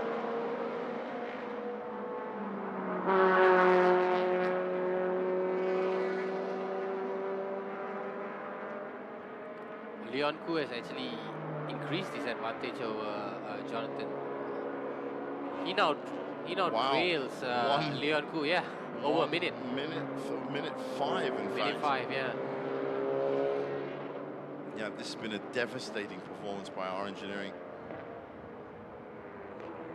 And the way they're going, well, even with the second pit stop, I don't think they're going to need to do anything else. It's been a valiant effort from the likes of this number 8 car, but this car still has a lot of, with the fuel cap still open. Oh wow, Fazil Alang has actually closed the gap on Jonathan Z by 3 seconds. 10 seconds is not 10 is seconds not is, far yeah, at 10 all. seconds is doable. Yeah. And I'll tell you one thing, if Fazil Alan gets into second, then Johnny Z's any chance of his championship are gone. So it really is between second, third, and fourth right now in TP1. In TP2, it is still looking like Chao Tek-song's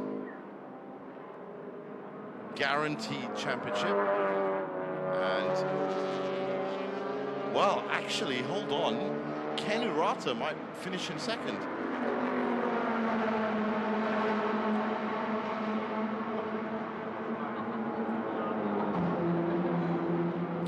Ken Urata was 3 points behind Baron Sim. Oh. Ken Urata was 3 points behind Baron Sim at the start of this championship. Now, at the start of this championship round. Now, Ken Urata is in third. That is 20 points. Baron Sim is in fourth. That is 16 points. By a point. By a point, By a point. So we've got another. Ken Urata's doing, Kusi Kanto maybe is doing fantastically well, because Baron Sim could lose his second spot by a point. That is the first of the second pit stops. And it's car number 128, the last car in earlier. And perhaps this time Justin would come back to assume It should do. The wheel. They still have that 30-second penalty, of course, that is going to be added to their time.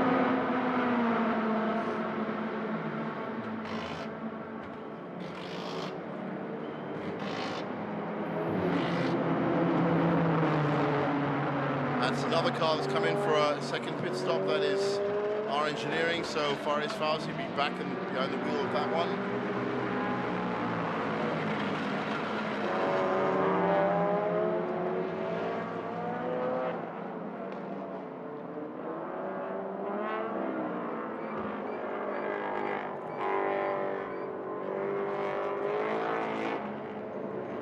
So the first two cars into the pit for their second stop. Again, it's going to be interesting, the stops for second, third, and fourth in touring production. Especially third and fourth. Yeah. And there they are. There's Fazil Alang at the front, Baron Sim in the middle, and that is the car that everybody's watching. Fazil has pulled away further from that modern racing team. I think that was because of the backmark. I think it was because of Baron Sim. I think he just got through quicker. As you can see, Aiwan Jian has had a much more difficult time trying to get past. Bay Racing should be coming out soon.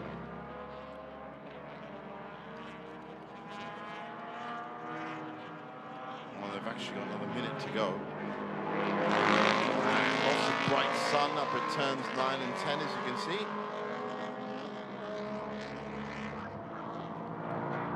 The sun's actually come out a little bit. It's not as cloudy as it was earlier. That says it is Boy Wong behind that wheel. And he's going to know full well all he needs to do is finish this race. 3 cars in the pit right now. Leona Chin also in the pit from Pitworks.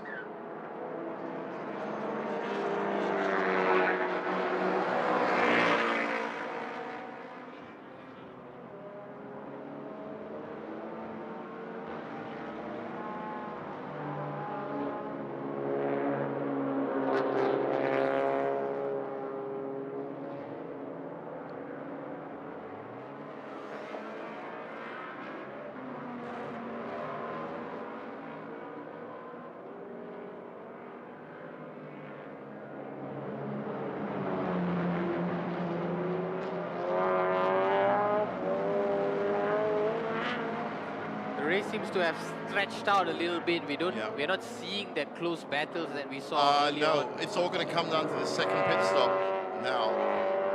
And which of those cars, Jonathan Z, Fadzil Alang, or Boy Wong? There was a spin right there from car number 128. A little bit too enthusiastic coming out the pits, no doubt.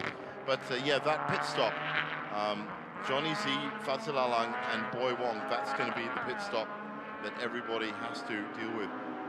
So Aaron Hakim and Lee Kam Sun, 22 Pro Shop, are now in the pits. And very soon, in about a minute, I think we're going to see one of those cars. And there's confirmation of 22 Pro Shop in the pits. Pit works as well. Leon Koo is coming in. This is it, our leader. Now, I mean, it's nothing to get too excited about because he's a minute and 8 seconds ahead of everybody else. Yeah, and he's just extended the advantage that Lai Wei Sing had built early on from 53 to now 68 seconds. And Lai Wei Sing will be getting back into that car at the end of this pit stop for the last 18 laps. So Leon has run his race for this MTCC. Yep, for this season, what a great season he's had. Leaving his partner to complete the final. It's actually leaving his boss. His boss, yeah. Boss man. Yeah, leave the car for the boss, get the final stint.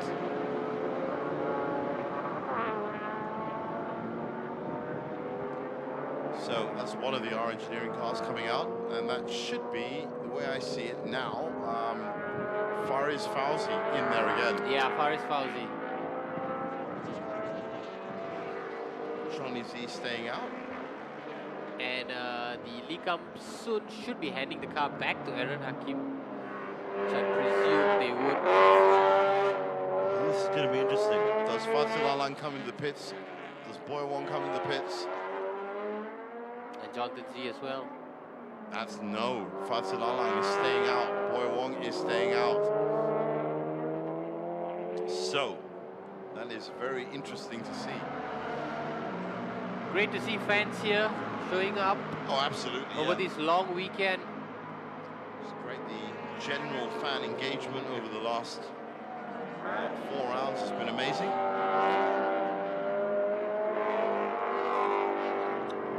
Works is also in there now in the pits.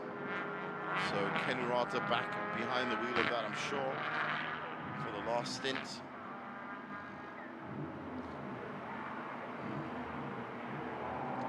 Fadzil Alang has done well enough. He's up to second now, but it is the second pit window. Well, it's the same pit window. It's the second pit stop within the window.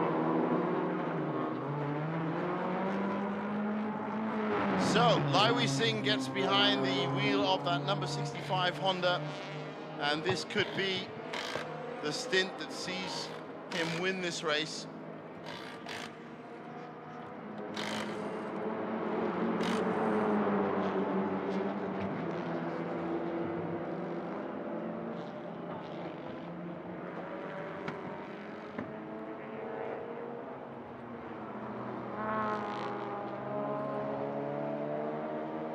This was the combination that really pushed the high rev Dream Chaser almost to the finish line yesterday. Different story altogether this time. They're coasting. Oh, that's true. That's very true.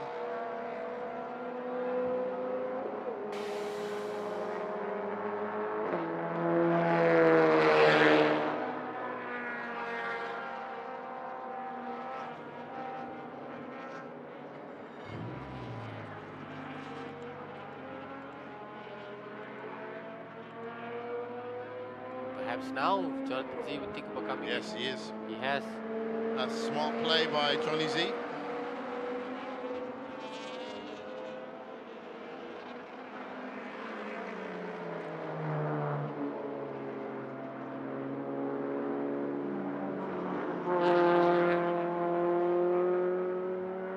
Fadzil Alang joining him. Yeah, I was just wondering if Fadzil would join as well. Looks like he has. So that is the important stop that we know, as Boy Wong has stayed out.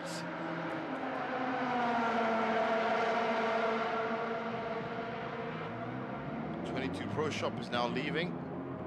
So that's both of their stops done. Yep, and Daniel Rain Ui as well out there. Black Wolf Racing. at the smoke coming out of their break back this, tire. yeah. Break this at this stage of the race, always going to be very hot.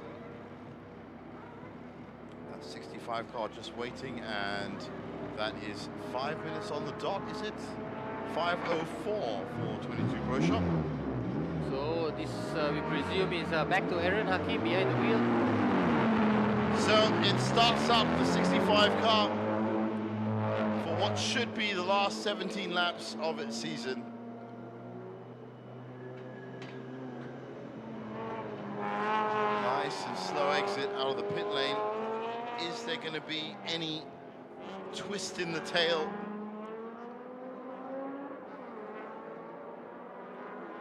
Fadzil Alang, as we said, is in the pits right now. His car's actually right in front of our commentary box. That'll have to see. Oh yeah.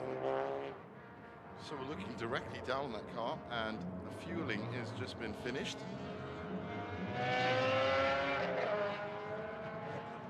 Fadzil will enter soon.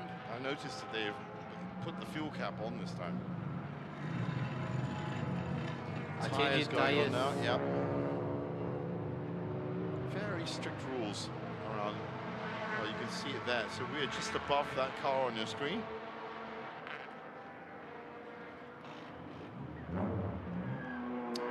There is Boy Wong, who has stayed out.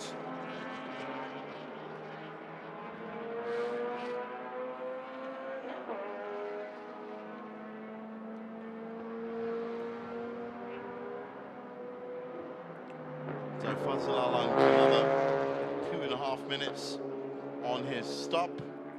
Johnny Z with another 2.5 minutes on his stop. Wow, the modern racing team choosing to stay out for yet another lap. Yeah, I know. Chiao Tek Song has come in. Latest entry into the pits. So there are only 3 cars that have not come in for their second stop now. One of them is OPM Lights, Quen Hui. One is Daniel Ren Ui from Black Wolf, and one is now there is Fadzil Alang.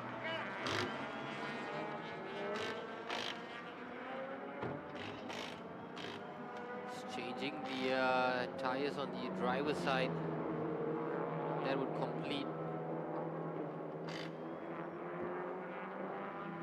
There it is. It's a great look at what we're looking at. We're just above this car.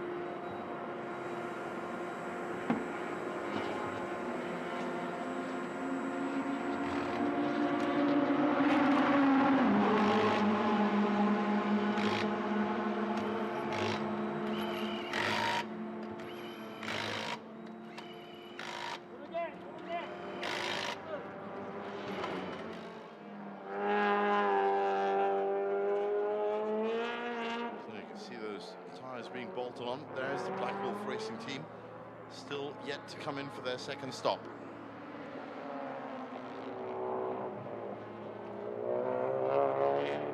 Right, well, there are Johnny Z will be ready to go in. Well, he should be starting up his engine about now. Fadzil Alang the same. Yeah, Fadzil just waiting to move. Well, I think they're at 4:29 and 4:20 respectively, so he should be starting his engine about now, I'm thinking. Will this modern racing team finally come into pit? Yeah, I can hear that car. There you go. It's off.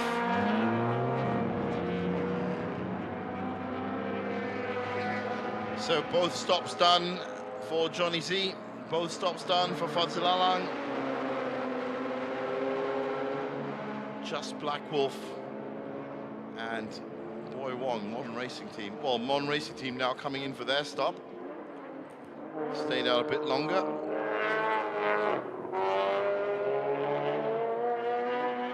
Now the time for their stop actually starts now, as soon as they enter the pit lane.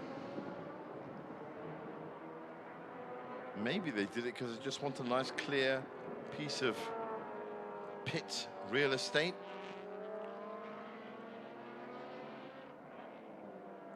Refueling team has to stay by themselves. Just the two of them, or three of them.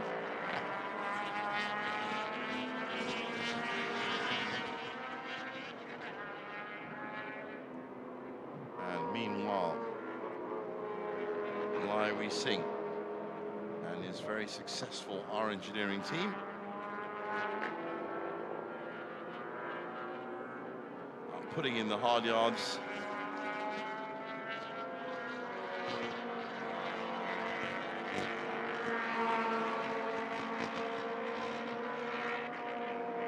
And making it work.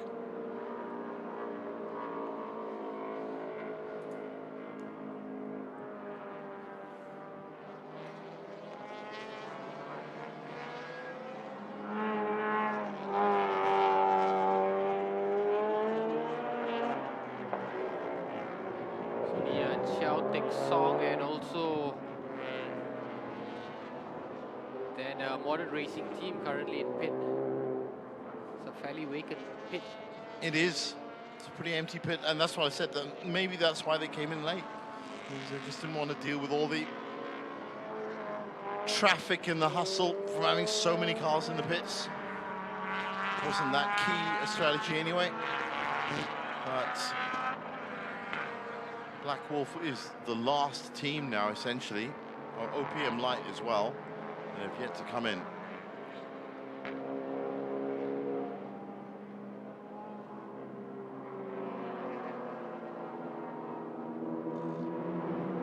Now this is the car that has championship written all over it. Actually, that's the one thing that isn't written all over it. As you can see, there's lots of stuff written all over it, but soon it will be. Modern Racing team, Boy Wong, very experienced racer around these parts for many years.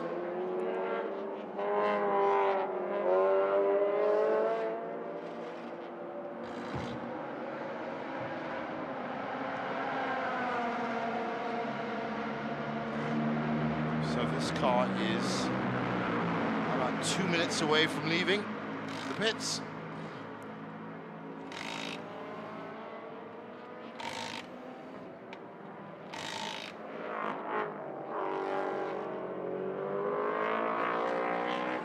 This would be Aaron Hakim? Should be, yeah. Yeah, I think it is. Currently in 6th. He just dropped off a pace a little bit after that first pit stop. Start of the Aaron went to league. Anyway, yeah, so this should be Aaron.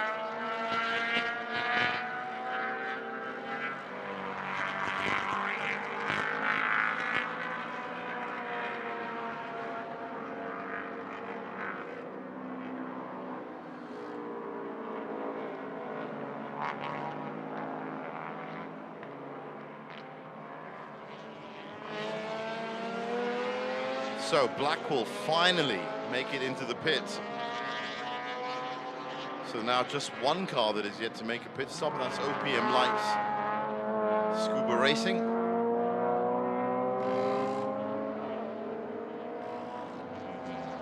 So with this, there it is, there's confirmation of it. With that pit stop, that means in just under 2 minutes, Lai Singh will officially take the lead again. Though we all, of course, knew that was going to happen at some point.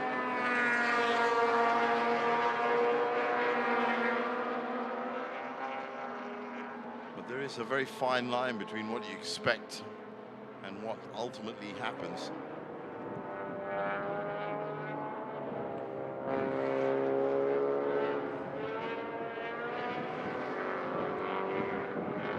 Finally, that Modern Racing team car is out.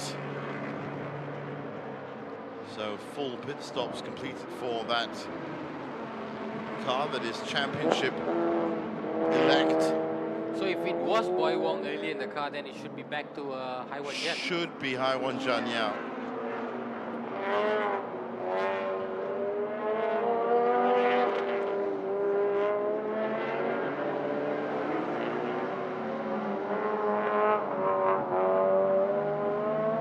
Well, well. Yeah, that's Baron Sim's second spot in TP2 may have just taken its final nosedive, as he's just been awarded a 30-second penalty for track infringement 5 times. That's 2 cars that have been done for that. Jonathan Lee's 128 Bay Racing, and he was Pi Sao Fan who was in fact in that car earlier. Yeah, that's true. That's true. It was Pi Sao Fan. And that means that Ken Urata is going to be finishing in second spot for the championship by the looks of it. There's confirmation on your screen of that 30-second penalty for Pi Sao Fan. This Honda already dealing with some exhaust issues as explained by Baron earlier. Another blow for them.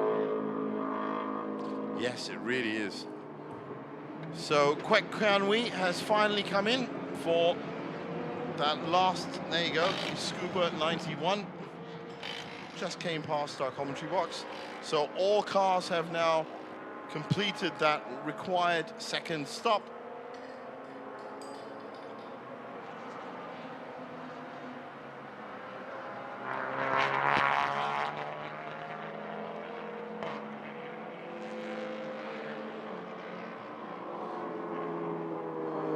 And it is clear, smooth sailing for our engineering. Johnny Z here in second in TP1.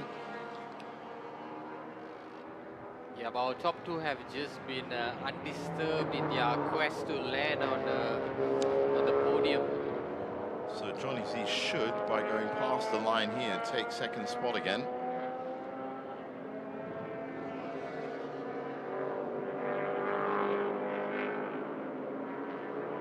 There you go. That's done. And he has now come out 1 minute 14 seconds behind. So that's an additional 6 seconds from when they went in before. It's beautiful, beautiful strategy from our engineering. Lai Wei Sing has nothing to worry about for the last 14 laps. 64 it is seconds. Near impossible for 74 seconds. 74 seconds, and he's lapping 2 seconds slower than Lai Wei Sing. So there is, as it stands, that is a mathematical impossibility. And in fact, for Fadzil Alang, he's actually closed the gap. He's now just trailing 7 seconds. See, now that is doable.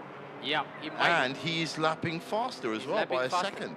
So Fadzil, at this point, if things stayed exactly as they were now, would finish 7 seconds ahead of Johnny Z. And all that's going to do is make sure that Johnny Z, well, he's still going to finish in second. I think this is a battle that we're going to see real soon, G, a battle between Fadzil and Johnny Z. That would be great. A battle between 2 solitary drivers who've been out there for over 200 kilometers. Okay, so Fadzil Alang is on 57 points. Johnny Z is on 76 points. So he's already 20 or 19 points ahead. Now, as it stands, it's as is the standings. As it stands, even if he goes ahead, Johnny Z is still going to take second spot, which is what everyone was fighting for, really, because it looks like Boy Wong, with his 4th spot, is going to take that top spot in this car here. Boy Wong, and let's not, of course, discount his great co-driver, Haiwan Jian. I somehow don't think that this modern racing team would really push that that car to try and catch up to Fadzil. They'll be happy with a 4th spot to guarantee them the championship. Yeah.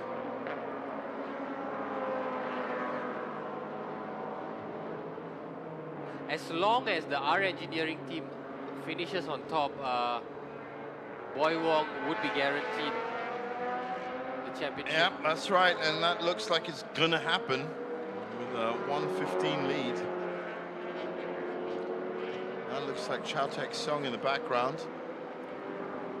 That's also our engineering. So that is TP2 following the modern racing team car.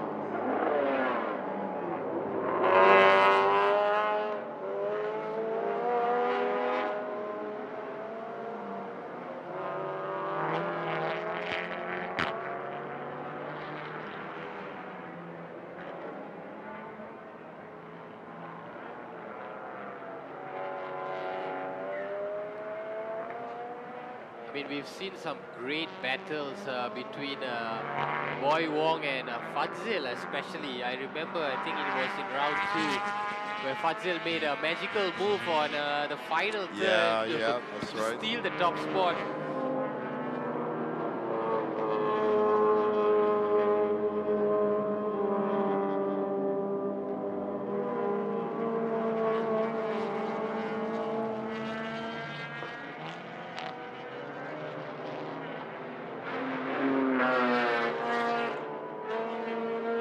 And what's notable also, it's been the fact that none of these cars have run into any serious issues. That has been. Yeah, it's been amazing. It's been an amazing race, actually. Credit to They've been teams. very well behaved. Chao Tek-sung. Been an impeccable championship from him. And a car that looks like it's running very nice and solidly indeed. No issues for car number 128. But big issues for this 46 car. That's Pisao Fan. It looks like a different issue. It was an exhaust issue. It was an earlier. exhaust issue. Now it's something else. But as you can see, they're checking the oil. They're checking all sorts of things in that car. And that is bad for Baron Sim, because that really does mean that Ken Urata is going to be snatching second spot in the championship from him. Already having to deal with that 30-second penalty as well. Yeah, there's one car that has just had bad news, compounding with more bad news. So this is the car, R-Works, that should finish in second spot in the championship for TP2. Based on that problem for the 46 car. The Japanese combination of Ken Urata and Kusi Kanto. Yep, that car's not coming out of there anytime soon.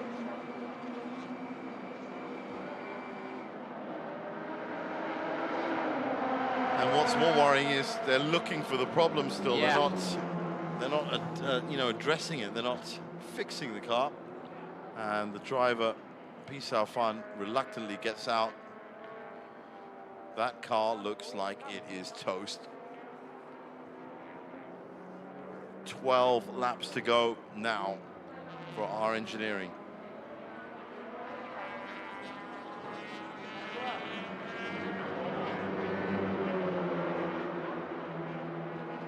Still in a deep discussion. Yeah, I don't think it's coming out again.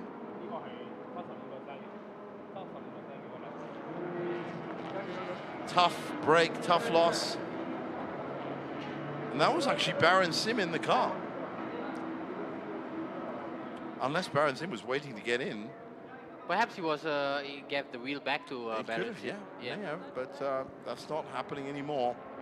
As that car has just spent an extra 3 minutes in the pits.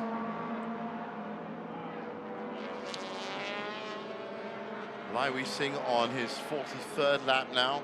Johnny Z on your screen, about to join him on the back straight. On lap 42. Johnny Z still a whole full lap behind Lai Wei Sing. Yeah. I think that's a foregone conclusion now. That Just is, focus on this these is two. for actual position. That is how far Fadzil Alang is away from Johnny Z. And I wonder if he's going to be able to catch him in time. Try and snatch that second spot. There is Aiwan Jian.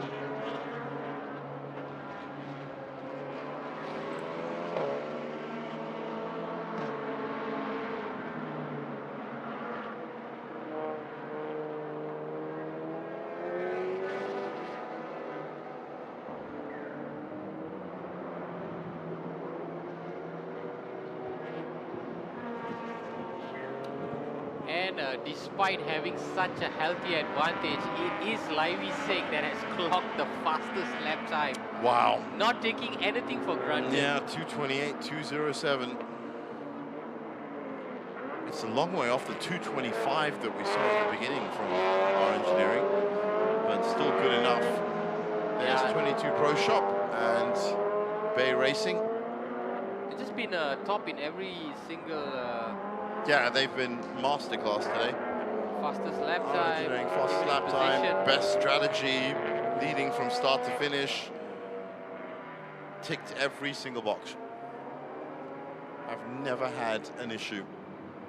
Our engineering so far in this touring production 2, round 4, 300-kilometer finale to MTCC 2025. And if these positions remain, our engineering would pick up their first victory of the season, just like the high rev Dream Chaser yesterday. No, it's been a weekend of, funnily enough, chasing dreams. It's been a weekend of other people chasing dreams and getting their dreams.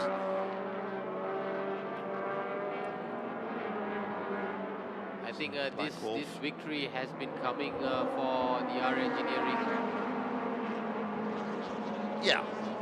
They flattered to deceive over the course of the 3 rounds, but not this time. This time they In the end, they always end up somewhere on our engineering. They've said they've been such a successful team over the years. They know what to do. They've got strength in depth. They've got strength in cars as well. And usually have at least 1, maybe even 2 representatives in each class of racing. They attract some of the best drivers. And all in all, work together well as a unit. So Lai Wei Sing has nothing to worry about. 1 minute and 19 seconds ahead of Johnny Z. The weather has been perfect. The racing has been near perfect. Race controls had a nice, relatively easy day. Yeah, also worth mentioning, we have not had any FCY full course yellow, which is great. Not just for all our viewers, but for the drivers as well. No in terms of interruptions. safety, that's true.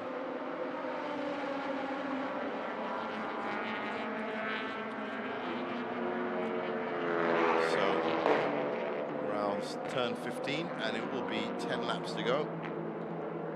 It's roughly about 20 minutes based on the way he's been lapping. And Baron Sim's car has not left the pit. We're not surprised. Yeah, 7 minutes it's been there now. I think that's a race run for... Yep, done. Baron Sim Kennerata is up to 3rd in the TP2 standings, so it looks like he's going to be getting the 20 points, and that's going to be 20 points. A nod of approval from Leon Koo, looking at his partner, Ivy Singh, doing the business out there.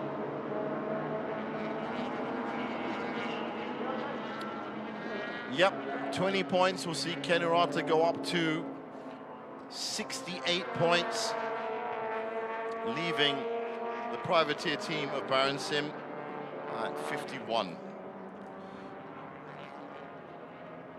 Jesman Tan has not taken part, so Chao Tek Song will finish on 117 points, and Kennerata will finish on 68. That's the difference for this year between the top 2 in TP2. Johnny Z underneath the 10-lap mark to go. I can see the officials starting to fill up in the con tower on Main Straight.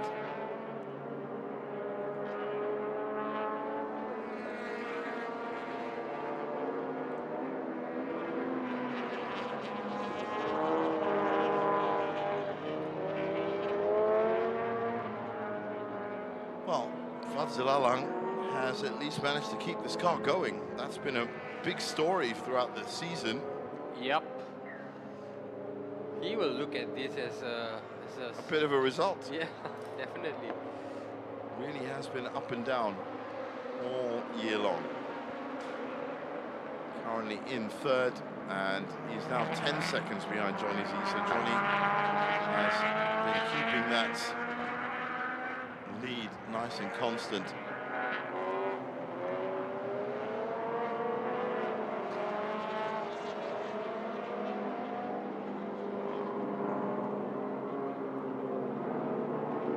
as it stands, we would have our engineering win in both categories. Yeah. Faris Fauzi. That's how perfect a day it has been for our engineering. As I said, they're not going to win the championship, but that's what could have happened over the season if they'd done that every round. But Xiao Texiong would definitely win the TP2. So that's a win for our engineering in the TP2 class. It's a 1-2 for our engineering in TP2. Yeah. Overall championship would go to Xiao Texiong. So yeah, you're right. They are going to take that title, but they're not going to take the TP1 title. But on the day, they have won TP1 and TP2 pretty much for sure. I thought for a second there was a car that was in that area, but no. All cars still running. All 13 cars still running, except of course for Baron Sims. Well, Baron Sims' car is on his out lap, so it looks like they've got that car sorted out. After 10 minutes in the pits. 10 minutes, that's 5 laps in terms of timing. So, yeah, he's 6 laps behind. That's how quickly things can change. One part, one component goes wrong, and all of a sudden it is curtains. Johnny Z is racing past our commentary box. I think that's Leonid Shin that's just followed him.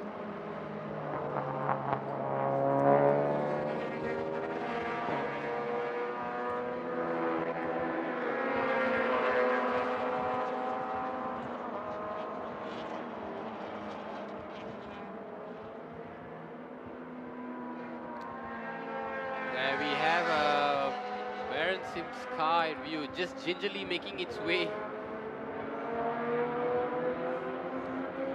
Well, I'm glad they found out what was wrong with it. But that is the right term. Gingerly making its way is all that car's going to do from now on. It should be Baron Sim back behind the wheel. That doesn't really matter anymore. Yeah. I don't think they're going to be pushing for fast laps or maintaining.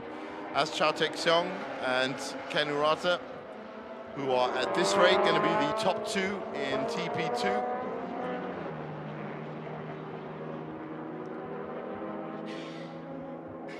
Do you know what? Ken Urata is about to take Xiao Texiong for second spot. That's for position. Now, it's not going to affect the championship, obviously, but that is for position. Ken is pushing to try and get into second spot for TP2. That is a bona fide battle that's happening on track right now. Surprising, because we haven't seen one this close for a while. So Xiao Texiong, well, the only thing that could go wrong here is if he clips his car and something happens to it. But I'm sure that Xiao would rather be in an isolation drive than having to battle someone like Ken Urata for the last 7 laps. Yeah, it's great to see a battle like this happening Yeah, at this stage of the race. Now, both of these guys are just 4 seconds behind Faris Fauzi, so there might just be a grandstand finish in TP2.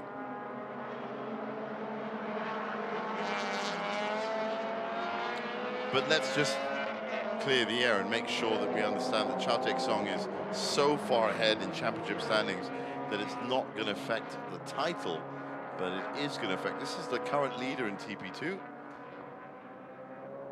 We think that's Faris Fauzi behind the wheel. There they are. That's all for position. That's first, second, and third in TP2. 7 laps to go.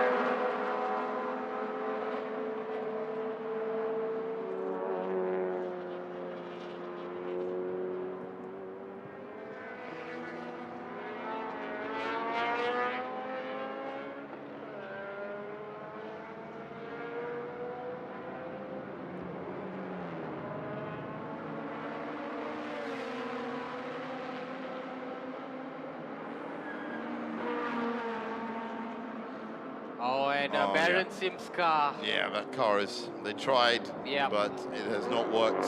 whatever was wrong with it. Still bad. Ken Urata has a look on the outside, turn one. Doesn't work. Now, in terms of lap times, Ken is lapping slightly 1/100th of a second faster than Chao Tek-seong. So, by right, he should have a valid argument for getting past here. That's the gap.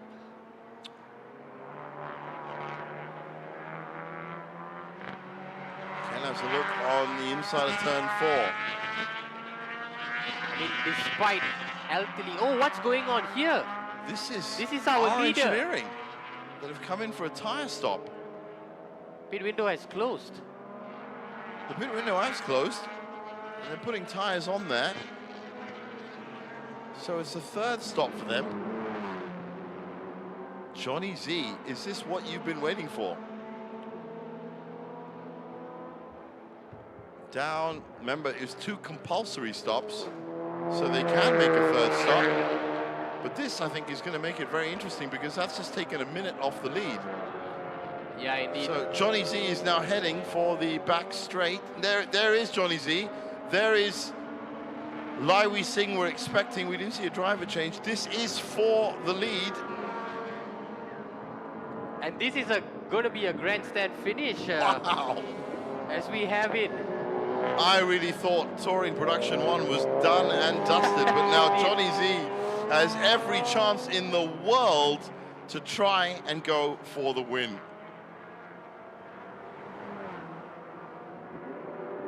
Well. It all seemed almost impossible for anything other than our engineering win. Hold on a minute. So if Johnny Z wins, 30 points, 106. Boy Wong is still in 4th. Yes. So unfortunately, he's still going to lose by 1 point. I don't want to laugh, I really don't, but that, if that modern racing team needs to be in 5th, but Johnny Z actually has a chance here. 6 laps to go, and he's going to be some, I'm saying 10 seconds, well less, that's about 4 even. That is the spark of inspiration for Johnny Z if he ever needed one. So it was a tyre problem that they needed to address. Yeah, it was a tyre change. Yeah, they obviously ran out of grip. And that doesn't seem to be a problem for Johnny Z. So, we'll find out when they get to the end of the lap exactly how far away. I'm saying by visual, by just looking, that is 4.1 seconds.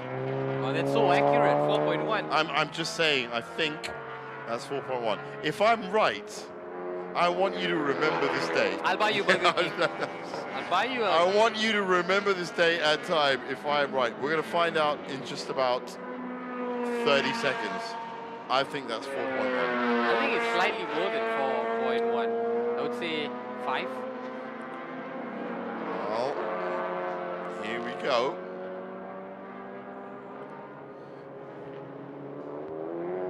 So he crosses the line. That's 1, 2, 3, 4. Yeah, I think you're right. I think it's more than that. It's about 6, 7 seconds. Yeah, it's about 6 or 7 seconds. Damn, there goes that Burger King. I'll still buy you fries though. I was looking forward to that. It's 18 seconds, believe it or not. So yeah, I think that's going to be a bit too much for Johnny Z. It looked a lot closer. I think we were wishing for it to be a lot closer. Yeah. But 18 seconds is the lead. Fadzil Alang is in 3rd, some 11 seconds back. So Fadzil Alang has shaved off about almost half a minute. And the privateer team is, well, that's back out on track. I think they're not coming in. Are they coming into? They're coming in. in. They're coming in. So I think that's it for them. This battle is still going on for the lead. Oh, sorry, for 2nd spot in TP2. And I think Ken's finally done it. He has.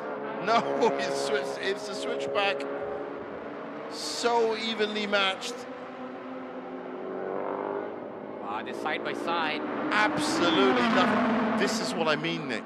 If you want to end the race, do you want to end it under conditions like this? Chatek Song must be thinking to himself, this is the riskiest proposition for him. You know, but despite already winning the championship, he's not going to give Kanurata or Jose Kanto an inch. He doesn't have to, it's Look true. at that fighting spirit. Yeah, they've been side by side pretty much the entire track, which is already an achievement.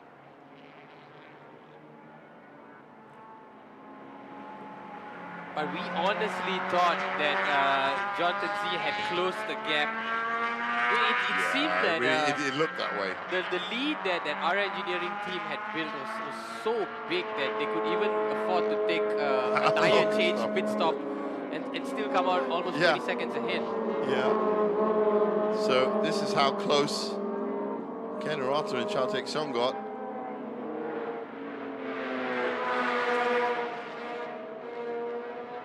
As you can see, absolutely nothing. I think there was a touch there from slight touch, yeah, slight touch. 4 laps to go now.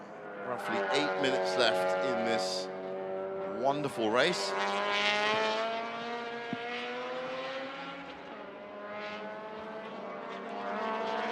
I'm just amazed the weather held up for the whole 2 hours. Yeah, it's been great. You even brought your umbrella. Looks like you might not be needing it. Well, that was mainly for the walk back to the car park afterwards. I just thought that, but I was convinced, yes. I was convinced it was going to rain. This was not for sun that I brought this. You can hear it, me banging it on the floor. That's my umbrella. Well, this is definitely the biggest battle on the track. And I think they're going to take it all the way down to the line.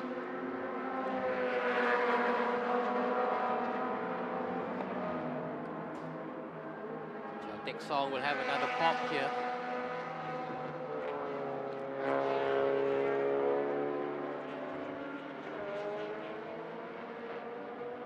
Well, that incident, that little touch that they had, these two cars, has been noted by race control. Whether it leads to anything, something else.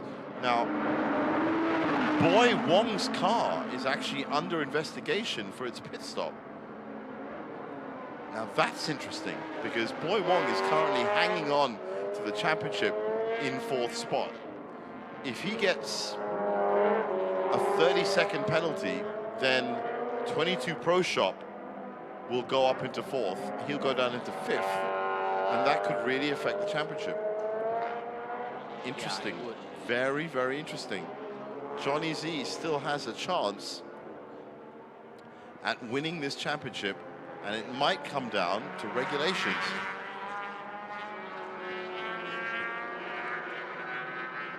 Didn't seem like there was anything no. wrong, unless they had left the pit earlier than 5 minutes. 5:04 was their last pit stop, so it looks to me like it was fine. But remember, it's just under investigation. It might come out that that investigation is unfounded.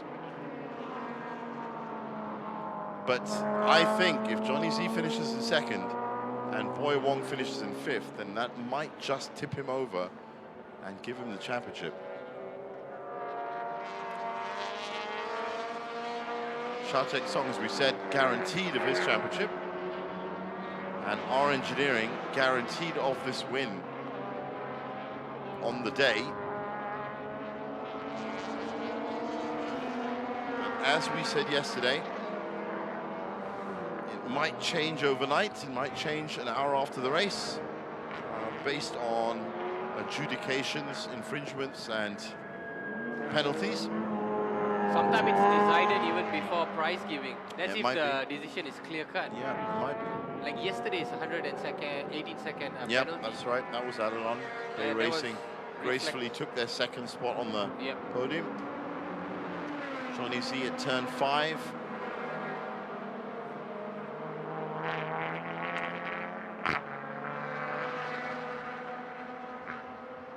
Francis Lalang following him. That's 12 seconds now between them. 25 seconds between Johnny and Mai Singh.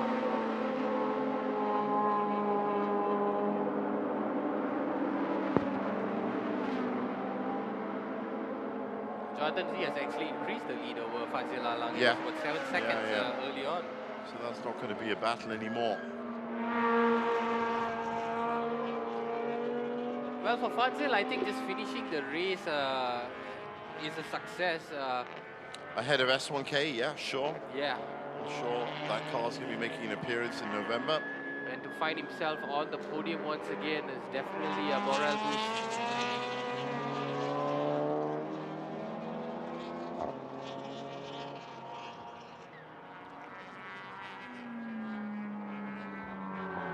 A45, like Fazil pointed out earlier in the season, it was, of course, at an experimental stage.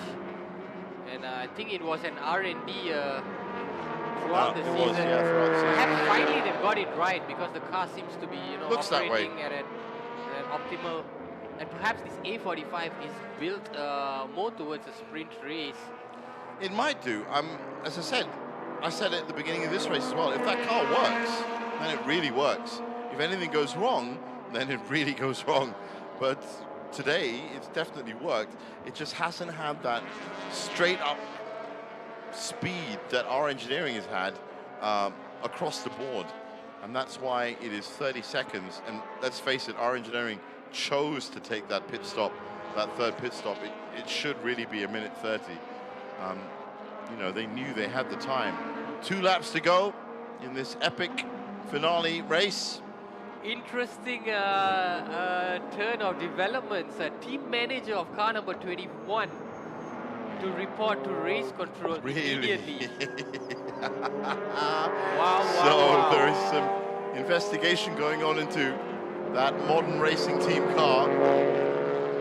And the entire championship hangs on it.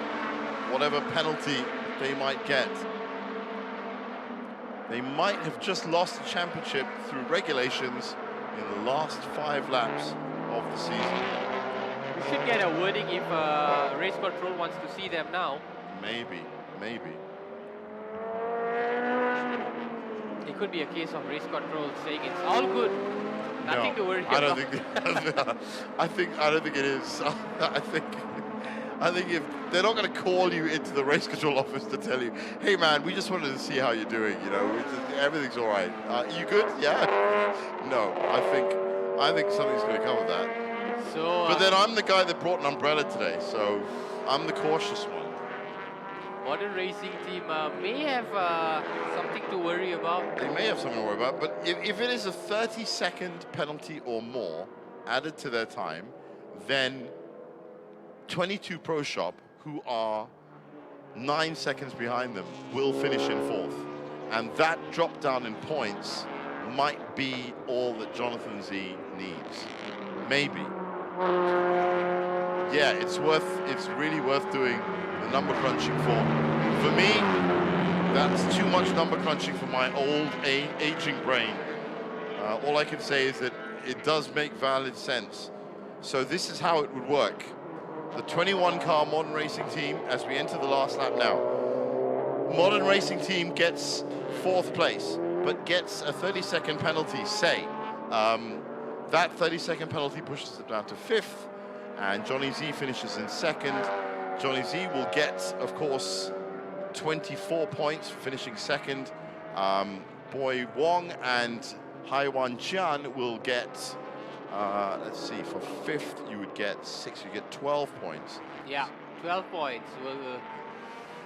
So I mean, worst case scenario, if they were to finish in 5th, and this is worst case, we are all just making presumptions here. 12 points. We wait for the outcome. Yeah, I think let's just wait for the outcome we wait for of the race outcome, control. From what I'm saying, I got to find out. 12 points for taking up to confirmation of the last lap. 1-3 of this TP2 class. no such permutations for our engineering. He's not going to do it. He's not going to do it. Even if Boy Wong finishes in 5th, he's going to get 103 points. If Johnny Z finishes in 2nd, he's going to have 100 points. So it's just, however you look at it, however you crunch the numbers, they've done enough, Modern Racing team. So nothing to worry about for Boy Wong and the Modern Racing team. Yeah, absolutely nothing. I mean, to be honest, it's a scary way to win your championship by being that far ahead at the beginning. I mean, when you get an alert from race control in the final lap. For us to be talking about it, then it's a scary way to win your championship, but it looks like it is. Now, that has finished just in time for us to watch our engineering and Lai Wei Sing in the number 65 car come round turn 15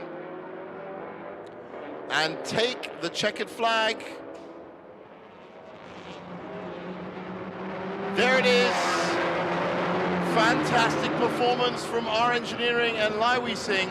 They've dominated the day. They've dominated round 4 of the MTCC.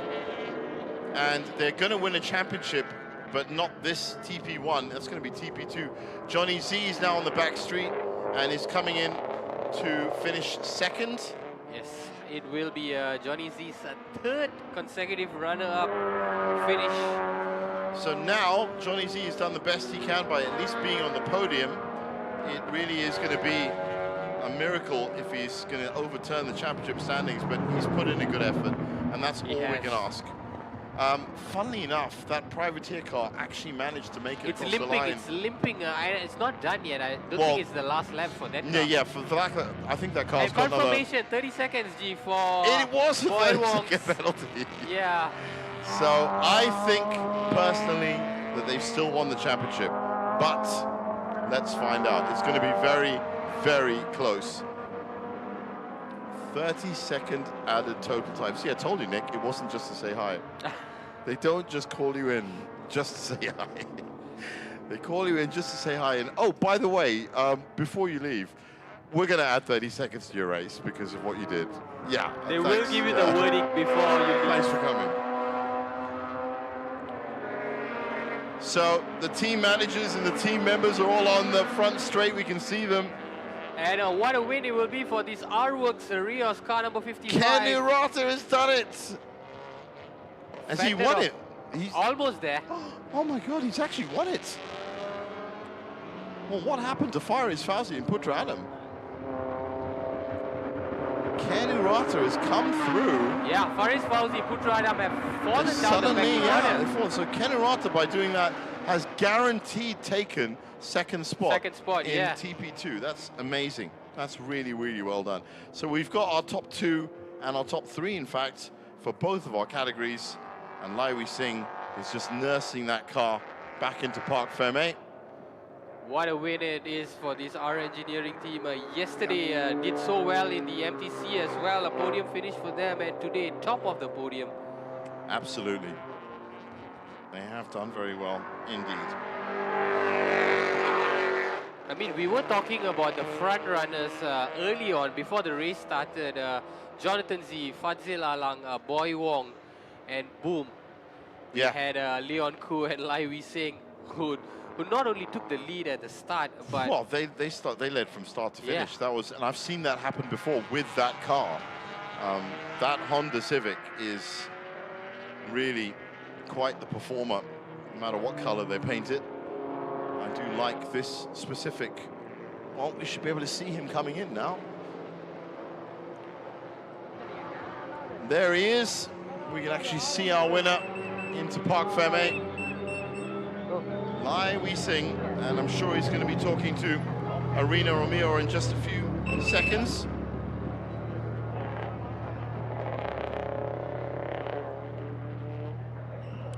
Fantastic performance by our engineering today.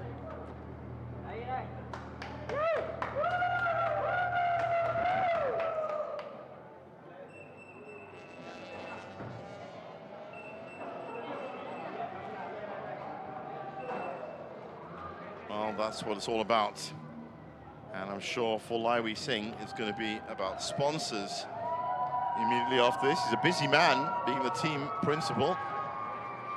It's not just about the driving.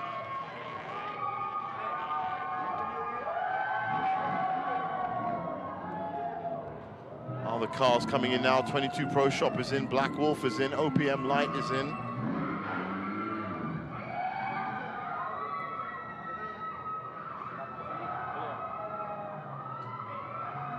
Credit to all the 13 drivers who did so well. Perfect race. Yeah. Perfect race. No full course yellows. No full everyone course yellows, finishing. and all 13 cars finished the race.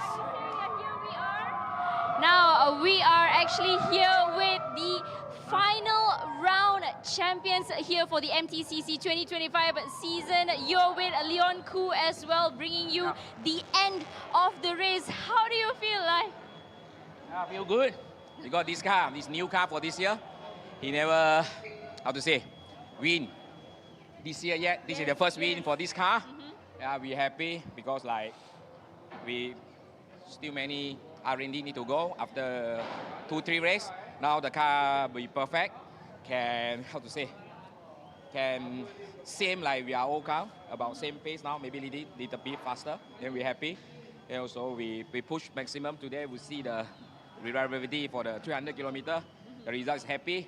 Then we can finish #1. Thank you. Amazing. Of course, we have Leon Koo with us. Leon, you brought the entire season. Finally, this final round race, you managed to get the first podium.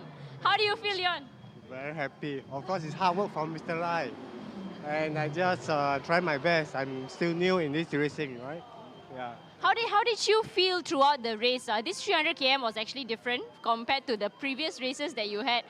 Did you have any challenges with this car today? No, we have a good car this year and reliable. So it's effortless to drive. So we are happy with the car. And the teamwork as well, of course, we have to thank our engineering for the teamwork. Amazing, amazing. I'm so happy to finally see you right here. Later, we want to see you at the podium as well as, okay, we're saying it's has gone. I think he's probably gone to celebrate. So thank you so much, you guys, for watching as well. Back to our gents. Thanks a lot, Arena. I actually think Lai Wei-Sing, as I said, has probably gone off to see the sponsors. Did you notice, Nick, that he called it Mr. Lai? Yeah. So looking at the overall results, Leon Koo and Lai Wei-Sing,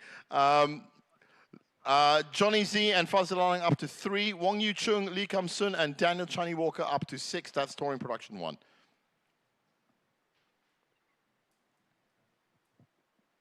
And in TP2, Kenurata Kusikanto doing so well to win Chow Tek Song in 2nd place. But overall, champion Jonathan Lee, Justin To in 3rd place, Faris Fauzi Putradam in 4th, Kek Kwan Wee in 5th, Leona Chin Mak Chiu in 6th, Baron Sim Pisau Fan in 7th. So let's have a look at the day and what a day it was. It started off with a lot of aspirations for the likes of Johnny Z and, of course, our engineering, who, well, they had their strategy set. It was, all I can say, is perfection for the 2 hours. It was a brilliant start from all 13, and, well, that number 65 car never looked back from here. They set up a great lead up at the beginning. This was about 20 seconds off the start. Then it became all about 3rd, 4th, and 5th. Fadzil Alang, 22 Pro Shop, and of course Boy Wong in the Modern Racing team, who was on course at this point for winning the championship. They had a huge battle. This was Aaron Hakimi that actually came through against Fadzil Alang early on, and this would be the key battle for most of the race until we got up to the pit window at round about lap 28. In the end, Fadzil Alang would pull ahead of the Modern Racing team. But one highlight we have to really show up here is the fact that all the cars on track behaved so perfectly. This was the big battle in the second half of the race for 2nd and 3rd in TP2 between Chow Tek Seong and Ken Urata. Ken Urata would actually end up winning this race as well. But in the end, it would be our engineering, Lai Wei-Sing, almost perfect output from his team and himself today to win round 4 of the MTCC 2025 season. And that brings us to the end of the season. We hope you've enjoyed all 4 rounds. All that's left is for me to say thanks to Nick Anil for being here for the season. Nick, I'll see you for S1K. Yes, definitely. It's been a pleasure, Jeev, and looking forward to having you guys join us in November. For you guys, have a great evening. We'll see you then.